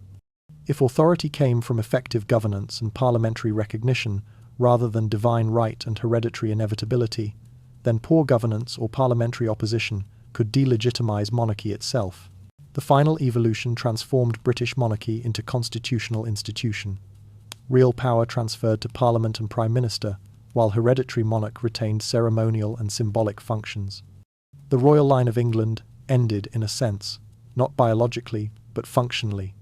Real royal authority was transferred to representative government, while hereditary succession continued as symbolic tradition. The Tudors saved monarchy in the short term. They created conditions that would eventually transform it into something they would barely recognize. Their solutions worked brilliantly for their dynasty. They set in motion forces that ultimately subordinated monarchy to Parliament forever. The transformation of English monarchy from Tudor absolutism to constitutional ceremonial was centuries in the making, but its seeds were planted when Henry VII took a throne he had no clear right to possess. His solution worked brilliantly. But there is one more dimension of the Tudor legacy we must examine: what modern DNA and genealogical research reveals about whether they actually were who they claimed to be. In 2012, archaeologists discovered a skeleton beneath a Leicester parking lot. Genetic testing confirmed what historical evidence suggested. These were the remains of Richard III, the king Henry VII defeated at Bosworth Field. Mitochondrial DNA matched expectations based on genealogical records, validating medieval genealogies and demonstrating that modern science can test claims about ancestry made 5 centuries ago. Modern DNA can tell us whose blood actually flowed through medieval royal veins. It sometimes contradicts what genealogies claimed, but even when medieval legitimacy claims were genetically false, they still worked. Power belonged to whoever could make people believe they deserved it. The Richard III discovery confirmed something fascinating and troubling. Broader genetic research on royal bloodlines has revealed discrepancies between official genealogies and genetic reality.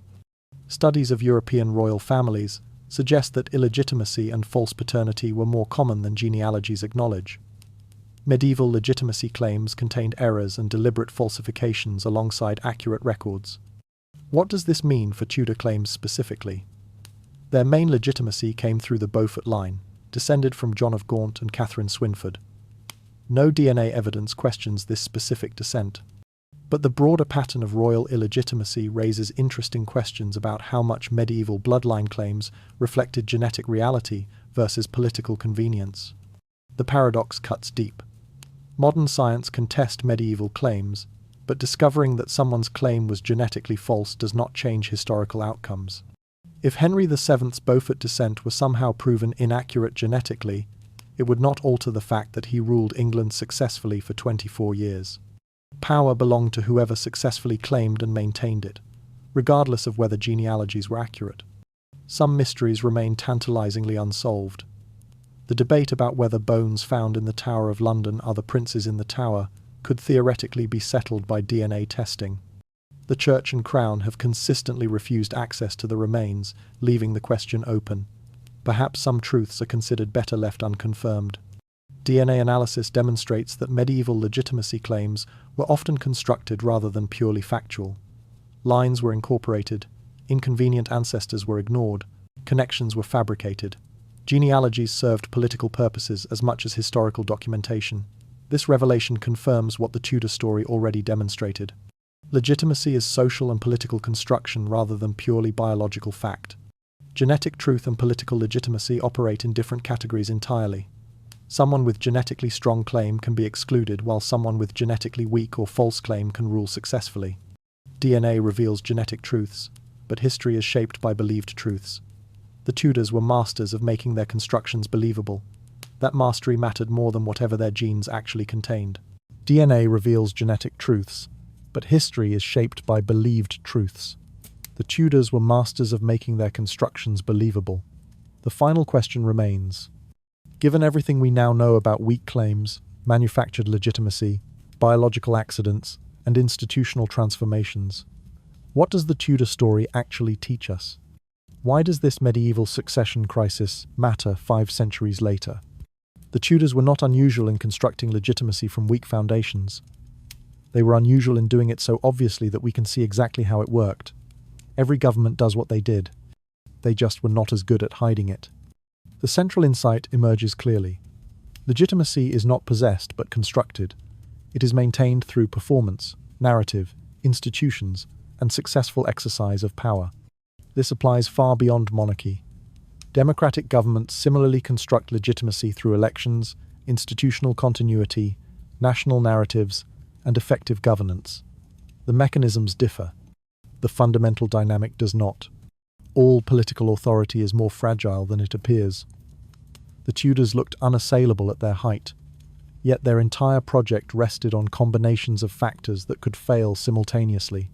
Biological accidents, shifting alliances, economic pressures, military fortunes. Remove any crucial element, and the edifice might have crumbled. This vulnerability characterizes all political systems, however permanent they appear. Institutions outlast individuals. Personal authority can be transformed into institutional authority, but this transformation eventually limits personal power. The bureaucratic machinery Henry VII built to secure his throne eventually made monarchy less dependent on individual monarchs. What served Tudor interests ultimately served parliamentary interests instead. Narrative control conveys enormous advantage. Those who successfully shape how people understand the past and present maintain authority more easily than those who rely on force alone. The Tudors understood this instinctively. Their propaganda persists in how we remember them today. Succession remains the fundamental political problem. All systems must transfer power across time. Different solutions create different vulnerabilities. The Tudors solved their succession crisis through methods that created future succession crises of different kinds. No solution is permanent. Adaptation is constant. Small events cascade into enormous consequences. Different outcomes at key moments would have produced radically different histories. Contingency operates constantly. What seems inevitable in retrospect was never inevitable at all. Perhaps most importantly, successful maintenance of power does not correlate with justice or moral right. The Tudors ruled effectively, despite weak hereditary claims and sometimes brutal methods. Effectiveness and legitimacy are different categories from righteousness and truth. These lessons bring us back to where we began, standing in 1485, asking why England's royal line should have ended but did not. The answer is not simple. It did not end because one man was clever, ruthless, and lucky enough to take the throne. It did not end because he built systems that maintained it. But in a deeper sense, the royal line did end. The monarchy that emerged from Tudor rule was fundamentally different from what came before. They saved kingship by transforming it. That paradox is their true legacy. If you calculated the probability of Henry Tudor's success in 1485, you would get a number approaching 0. Weak claim, minimal resources, powerful enemies, legitimate rivals, and a century of civil war that could reignite at any moment. Every variable pointed toward failure, yet somehow it worked. Consider what Henry actually possessed when he landed at Milford Haven. His genealogical claim was among the weakest in English history, deriving from illegitimate descent through a line explicitly barred from succession by statute. He had minimal military experience. His resources were borrowed from the French crown, which had its own reasons for creating trouble in England. He was foreign to the country he claimed to rule, having spent most of his life in Breton and French exile. He had few powerful allies among English nobility, and many enemies who remembered his Lancastrian connections. Legitimate Yorkist heirs with far better claims survived and posed constant threats. The Wars of the Roses had not created stable settlement, but only exhaustion that could easily spark renewed conflict.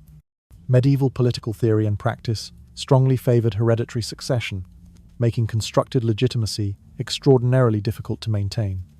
The international situation, especially the powerful Catholic Church and European monarchs with their own dynastic interests, could have opposed his rule at any moment. And simple biological chance could have ended everything: death from disease, assassination, lack of male heirs. Any of these accidents could destroy a dynasty overnight. Each of these obstacles could have destroyed Tudor rule. Some nearly did. The Lambert-Simnel rebellion of 1487 came frighteningly close to success. The Perkin-Warbeck conspiracy dragged on for years, attracting international support and threatening Henry VII's throne repeatedly. Arthur's death in 1502 almost ended the dynasty in its second generation, leaving only young Henry as heir. Henry VIII's succession crisis nearly triggered civil war as he tore apart his kingdom, searching for legitimate male heir. Edward VI's early death created instability that brought two queens to power in rapid succession. Elizabeth I's childlessness brought the dynasty to certain extinction, with no Tudor heir to follow her. The mathematical improbability staggers calculation. For the Tudor dynasty to survive required a specific sequence of outcomes across 118 years. Military victories at precise moments. Survival from multiple assassination attempts. Successful childbirth when it mattered most. Political maneuvering through constantly shifting circumstances. Institutional development that outlasted individual rulers. Propaganda success that shaped how people understood events. Elimination of rivals before they could mount effective challenge. International recognition from powers that could have opposed them. And pure luck at dozens of crucial junctures. Change any of these specific events, and the Tudors fail. If Richard III had won at Bosworth, if the Stanleys had made different choice at the crucial moment, if Henry VII had died young from the illnesses that plagued him, if Catherine of Aragon had produced surviving male heir, if Edward VI had lived to adulthood, if Elizabeth I had married and produced children, if any of the assassination plots against Elizabeth had succeeded, each alternative was plausible. Each would have prevented the dynasty we know from existing. The documentary's premise was correct. By all reasonable analysis based on legitimacy theory, military strength, genealogical claims, and historical precedent, Henry Tudor should never have successfully established lasting dynasty. The fact that he did requires explanation far beyond simple statements that he won a battle. So why did it not fail? What combination of factors, strategies, and accidents transformed impossible odds into successful dynasty? The answer requires integrating everything about legitimacy, power, institutions, contingency, and adaptation into comprehensive explanation. The Tudors succeeded for 8 reasons simultaneously: timing, strategy, institutions, adaptability, elimination, recognition, religion, and luck. Remove anyone, and the whole structure might have collapsed. But together, they transformed impossible into actual. Consider timing first. The Wars of the Roses had destroyed much of traditional nobility and created exhaustion that made strong, centralized authority attractive to those tired of civil war. People wanted stability more than they wanted hereditary purity. Henry VII arrived at precisely the moment when his weaknesses mattered less and his promise of order mattered more. Strategic intelligence followed timing. Henry VII and his successors understood that traditional hereditary legitimacy was unavailable to them. They systematically deployed alternative legitimation strategies instead. Propaganda shaped how people understood their rule. Institutional development created structures that functioned regardless of genealogical debates. Elimination of rivals reduced alternatives. Strategic marriages connected Tudor claims to legitimate bloodlines. Religious authority added divine sanction to political power. They could not win by traditional rules, so they changed the rules. Institutional innovation provided foundation for everything else. The Tudors built governmental structures that provided continuity and legitimacy, independent of individual monarchs' hereditary claims. Bureaucracy persisted across reigns. Administrative systems functioned regardless of who wore the crown. These institutions gave Tudor rule solidity that genealogical claims alone could never have provided. Adaptability meant each Tudor monarch navigated their specific circumstances rather than following rigid template. Henry VII consolidated through careful administration and elimination of threats. Henry VIII transformed through religious revolution and institutional assertion. Mary I adapted to religious reversal. Elizabeth I perfected the balance between authority and flexibility. The dynasty survived because it kept changing. Elimination operated quietly but decisively. Systematic removal of rival claimants meant that by mid-16th century, there genuinely were no better alternatives available. Tudor rule seemed inevitable by default because no one else remained who could plausibly claim the throne. International recognition created external validation. Strategic marriages and diplomatic relationships meant European powers accepted Tudor legitimacy, making domestic opposition more difficult and isolated.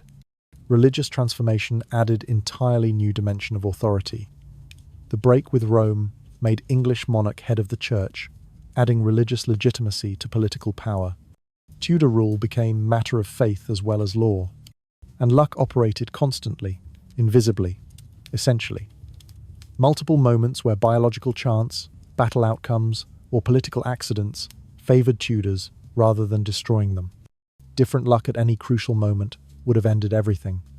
These factors reinforced each other in virtuous cycle. Institutional development provided stability that bought time for propaganda to work. Elimination of rivals made institutional continuity more valuable. Strategic marriages brought international recognition that weakened domestic opposition. Religious authority added another layer of legitimation. Each generation of survival made the dynasty seem more established. The deeper answer emerges from this synthesis. The Tudors succeeded not because they overcame their legitimacy deficit, but because they redefined what legitimacy meant. By demonstrating that effective governance, institutional strength, and constructed narrative could create functional legitimacy, they changed the rules rather than succeeding within existing rules. Neither exceptional strategy nor favorable circumstances alone would have sufficed. Together, they made the impossible actual. Understanding why the impossible succession worked reveals something profound about political power itself. It is neither purely rational, based on legitimate right, nor purely arbitrary, based on force alone. It is complex interaction of legitimacy, construction, institutional development, strategic action, and contingent circumstance. This brings us to the final question. What does this impossible succession reveal about monarchy, legitimacy, and political authority that matters beyond one medieval dynasty? The Tudors proved that you do not need rightful claim to rule. You need successful claim. You do not need legitimacy. You need the ability to construct it. You do not need divine right. You need effective governance and compelling narrative. 500 years later, that is still how power works. The Tudor experience illuminates the nature of legitimacy itself. It is neither purely objective, based on incontrovertible facts like primogeniture, nor purely subjective, based on individual belief. Legitimacy is socially constructed through complex interactions of narrative, institution, performance, and acceptance. It exists in the space between ruler and ruled, maintained through continuous work rather than possessed through inheritance. This reveals something about all political authority. Whether monarchical, democratic, or authoritarian, political power requires legitimation. Legitimation requires continuous work to maintain. No government rules purely through force. Every government must persuade significant portions of its population that its authority is appropriate, justified, and acceptable. The mechanisms differ across political systems. The fundamental dynamic does not. The Tudor case makes visible what is usually hidden. The mechanisms through which legitimacy is constructed and maintained. The vulnerabilities that require constant attention. The combination of factors necessary for political stability. Most political systems obscure these mechanisms, presenting their authority as natural and inevitable. The Tudors could not obscure them because their foundations were too weak. Their visibility makes them valuable for understanding what happens in all political systems. Universal principles emerge from their specific experience. Succession, how power transfers across time, is a fundamental problem all political systems must solve. Legitimacy is performative, requiring constant enactment rather than simple possession. Institutions provide continuity that individual authority cannot. Narrative control shapes how power is understood and accepted. Contingency means political outcomes are never fully determined by structure or strategy alone. These principles apply directly to modern politics. Democratic governments must solve succession through elections while maintaining institutional continuity. They must construct narratives that legitimate their authority. They must perform legitimacy through ceremony and symbol. They are vulnerable to contingent events that can delegitimize even successful governments. The mechanisms the Tudors used transparently, modern governments use more subtly. The philosophical implications cut deep. If legitimacy can be successfully constructed despite weak foundations, what does this mean for understanding political right and authority? The Tudor experience shows that effective governance and legitimate authority are distinct categories. One can rule effectively without traditional legitimacy. Traditional legitimacy does not guarantee effective governance. Political authority is neither natural nor inevitable. It must be continuously constructed, maintained, and adapted to changing circumstances. The Tudor dynasty's success and eventual extinction both demonstrate this fundamental truth about power. This brings us full circle, back to that field in 1485. Back to the question of why England's royal line should have ended, but did not. We now understand that it both did and did not end. The hereditary line was broken, but monarchy continued through constructed legitimacy and institutional transformation. The impossible succession succeeded precisely because it abandoned the rules it claimed to follow.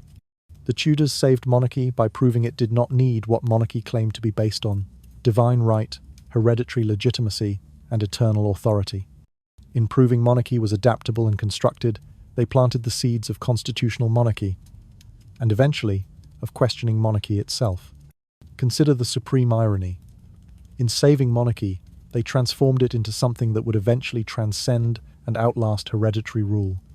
Their strategies for constructing legitimacy created precedents and structures that would eventually limit royal power entirely. By demonstrating that monarchy could function without traditional hereditary legitimacy, they proved that hereditary principle was not essential. By building strong institutions, they created alternative power centers. By using Parliament for legitimation, they strengthened parliamentary authority.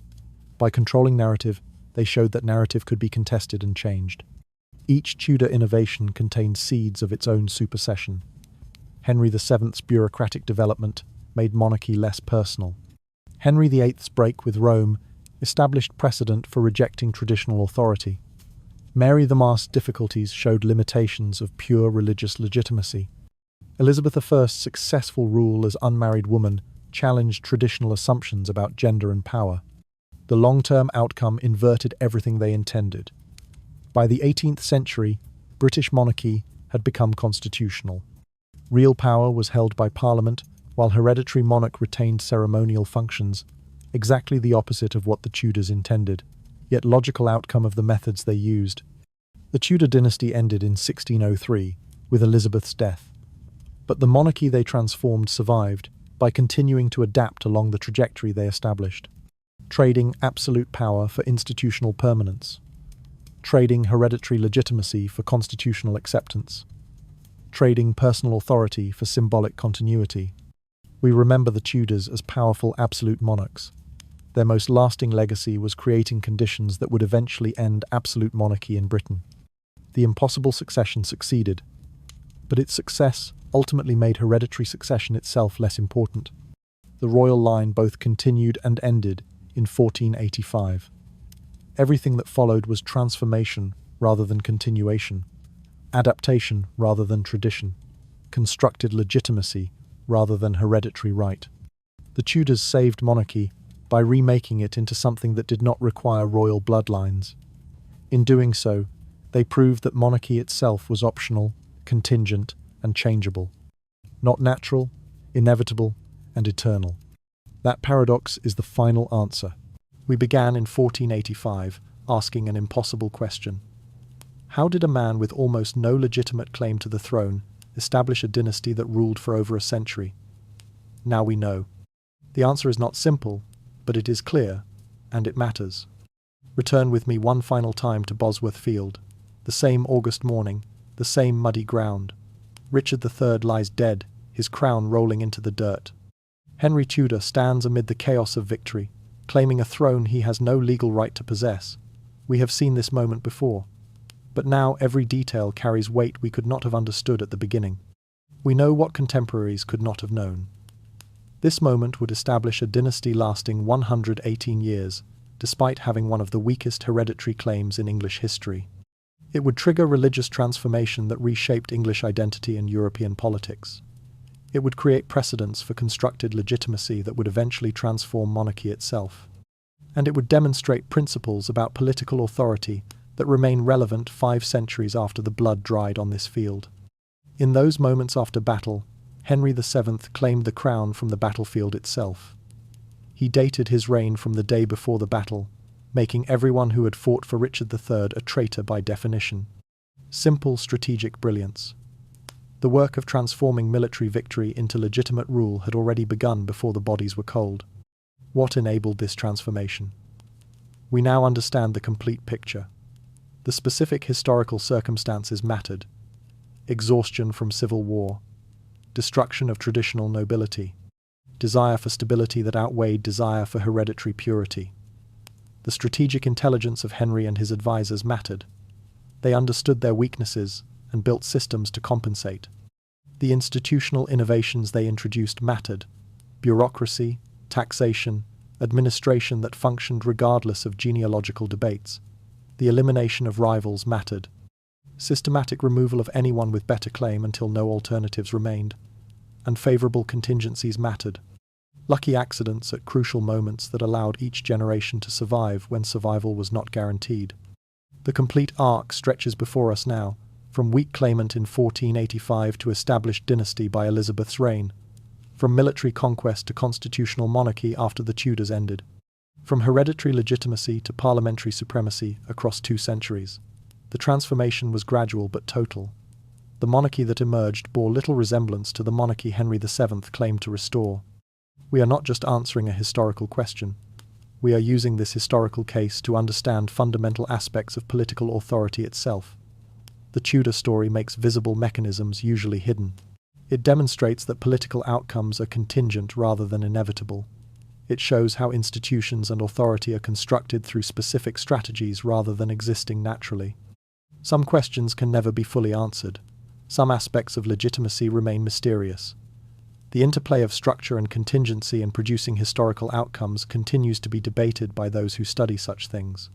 But we now possess comprehensive understanding of how impossible succession became actual dynasty, what strategies made it work, what limitations it faced, what it reveals about political authority generally. We have traveled from mystery through analysis to understanding, from 1485 through 5 reigns to the present, from specific historical events to general principles about power. So here it is, the complete answer to our impossible question. England's royal line should have ended in 1485. It did not end because one man was ruthless and clever enough to claim power, lucky enough to survive challenges, and strategic enough to build systems that transformed military conquest into legitimate monarchy. The answer is construction, elimination, and adaptation, all occurring at exactly the right historical moment. Let me state it directly. Henry Tudor's hereditary claim was legally insufficient. His victory through conquest did not create traditional legitimacy. But the Tudors successfully constructed legitimacy through multiple overlapping strategies, while specific historical circumstances made that construction possible. The complete answer has 10 components. Each was necessary. Together, they were sufficient. First, historical timing. The Wars of the Roses had created conditions where strong central authority was preferable to continued civil war. Nobles were willing to accept effective governance, even from a king with weak hereditary claim. Exhaustion had lowered the threshold for acceptance. Second, strategic elimination. The Tudors systematically removed alternative claimants. By mid-century, their rule seemed inevitable because no better options survived. They did not defeat rivals. They erased them. Third, institutional development. They built governmental structures that provided legitimacy and continuity, independent of individual monarchs' hereditary claims. Bureaucracy persisted. Administration functioned. The state became stronger than the bloodline. Fourth, propaganda mastery. They controlled historical narrative, created compelling symbols, and embedded Tudor legitimacy into cultural consciousness. They shaped how people understood the past, present, and future. Fifth, religious authority. The break with Rome added church authority to royal power. Henry VIII became supreme head of the church. Divine sanction now flowed through Tudor channels. Sixth, international recognition. Strategic marriages and diplomatic relationships made foreign powers recognize Tudor legitimacy. External validation made domestic opposition more difficult and more isolated. Seventh, parliamentary involvement. Using parliament to legitimize decisions created legal authority even when hereditary authority was weak. Parliament declared succession. Parliament confirmed religious changes. Parliament provided legitimacy that bloodlines could not. Eighth, successful governance. The Tudors mostly ruled effectively. Success itself generated legitimacy. People accepted rulers who delivered stability, prosperity, and order. Ninth, adaptation.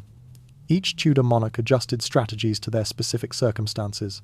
Henry VII consolidated, Henry VIII transformed, Edward VI maintained, Mary I, Elizabeth I balanced. Rigid template would have failed. Flexibility enabled survival. 10th, contingency. Favorable accidents and fortunate timing at crucial moments allowed the dynasty to survive when it could easily have failed. Different luck would have produced different outcome. These factors interacted dynamically. Each reinforced others. Initial success enabled strategies that produced further success. The virtuous cycle gradually transformed weak claim into strong position. The dialectical nature of their achievement reveals the deepest truth.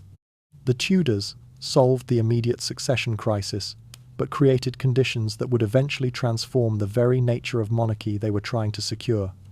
They succeeded in establishing dynasty by demonstrating that hereditary legitimacy was not essential, but in proving this, they undermined the principle of hereditary monarchy itself. This answer applies beyond the Tudor case. All political authority is constructed through similar mechanisms: legitimation through multiple sources, institutional continuity, narrative control.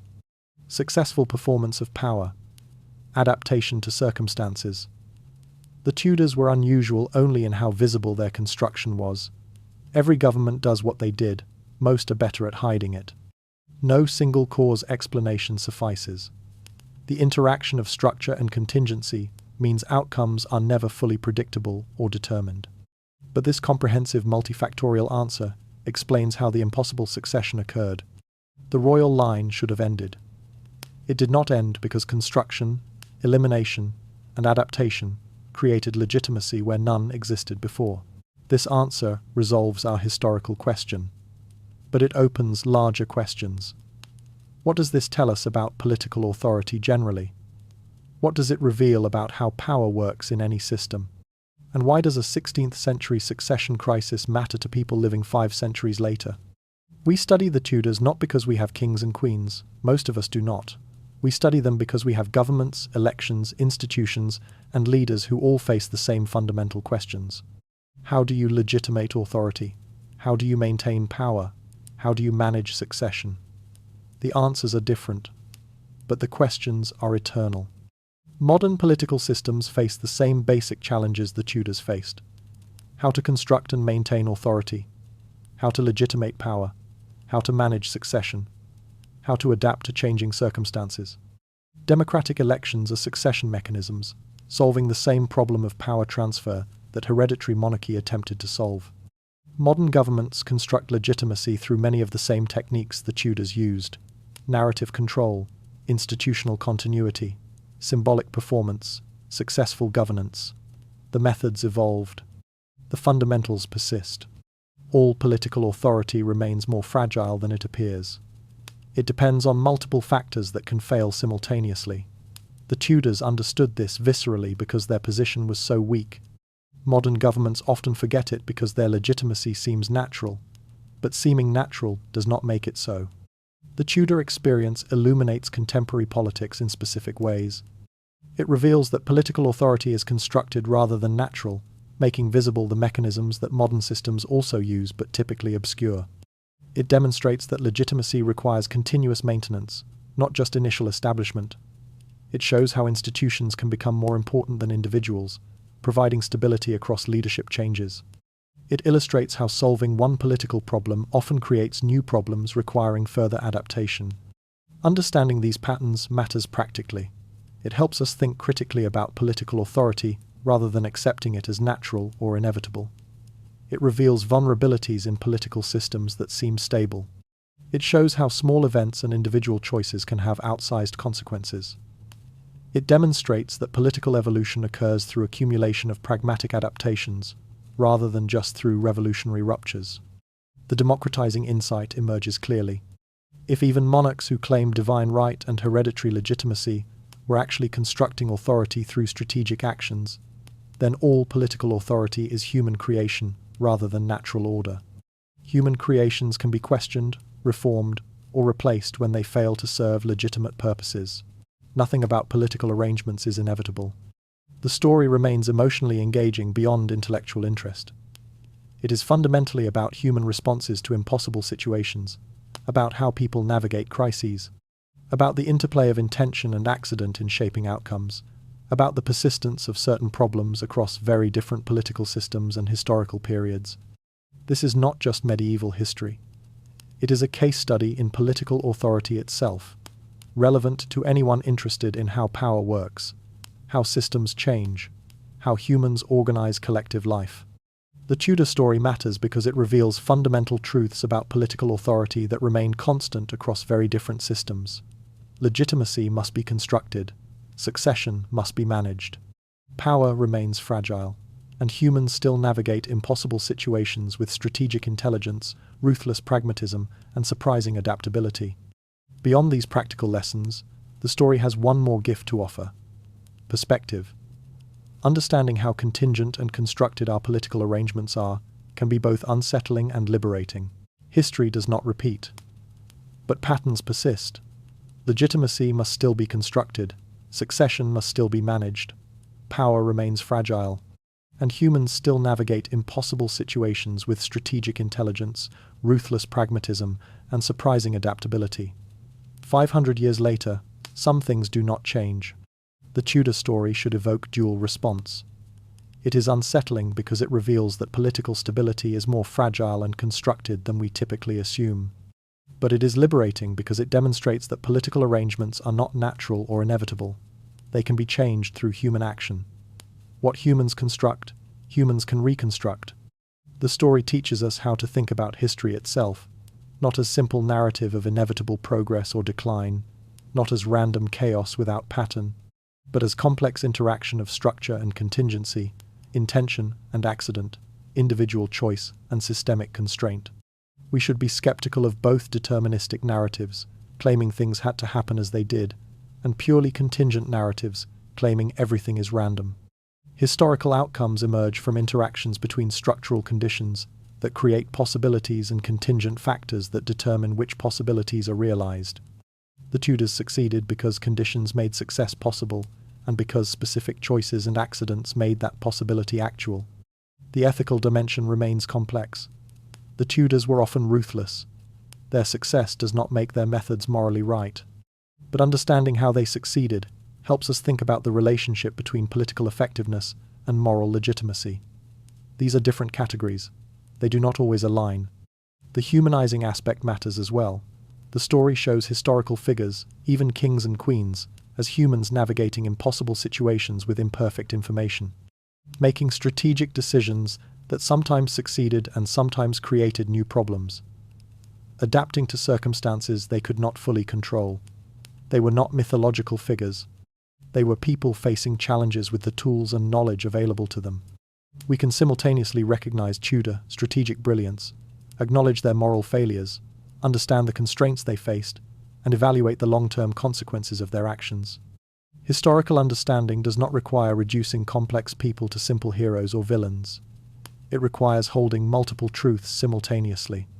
This documentary has attempted to make visible the mechanisms of political authority, to reveal contingency and outcomes that seem inevitable, to show both the possibilities and limits of strategic human action, to use one specific historical case to illuminate general patterns in political life. Some questions cannot be fully answered. Some mysteries remain. The interplay of factors producing historical outcomes is complex enough that definitive explanation is always partial. But comprehensive understanding is still possible, and valuable. We began with an impossible question. We end with understanding, not just of Tudor succession, but of how political authority works, how history unfolds, how humans build and maintain the systems that govern our collective lives. The royal line should have ended in 1485. That it did not reveals everything we need to know about power, legitimacy, and the strange, contingent, constructed nature of political authority. The Tudors proved that legitimacy is not inherited. It is made. 5 centuries later, that truth still shapes our world.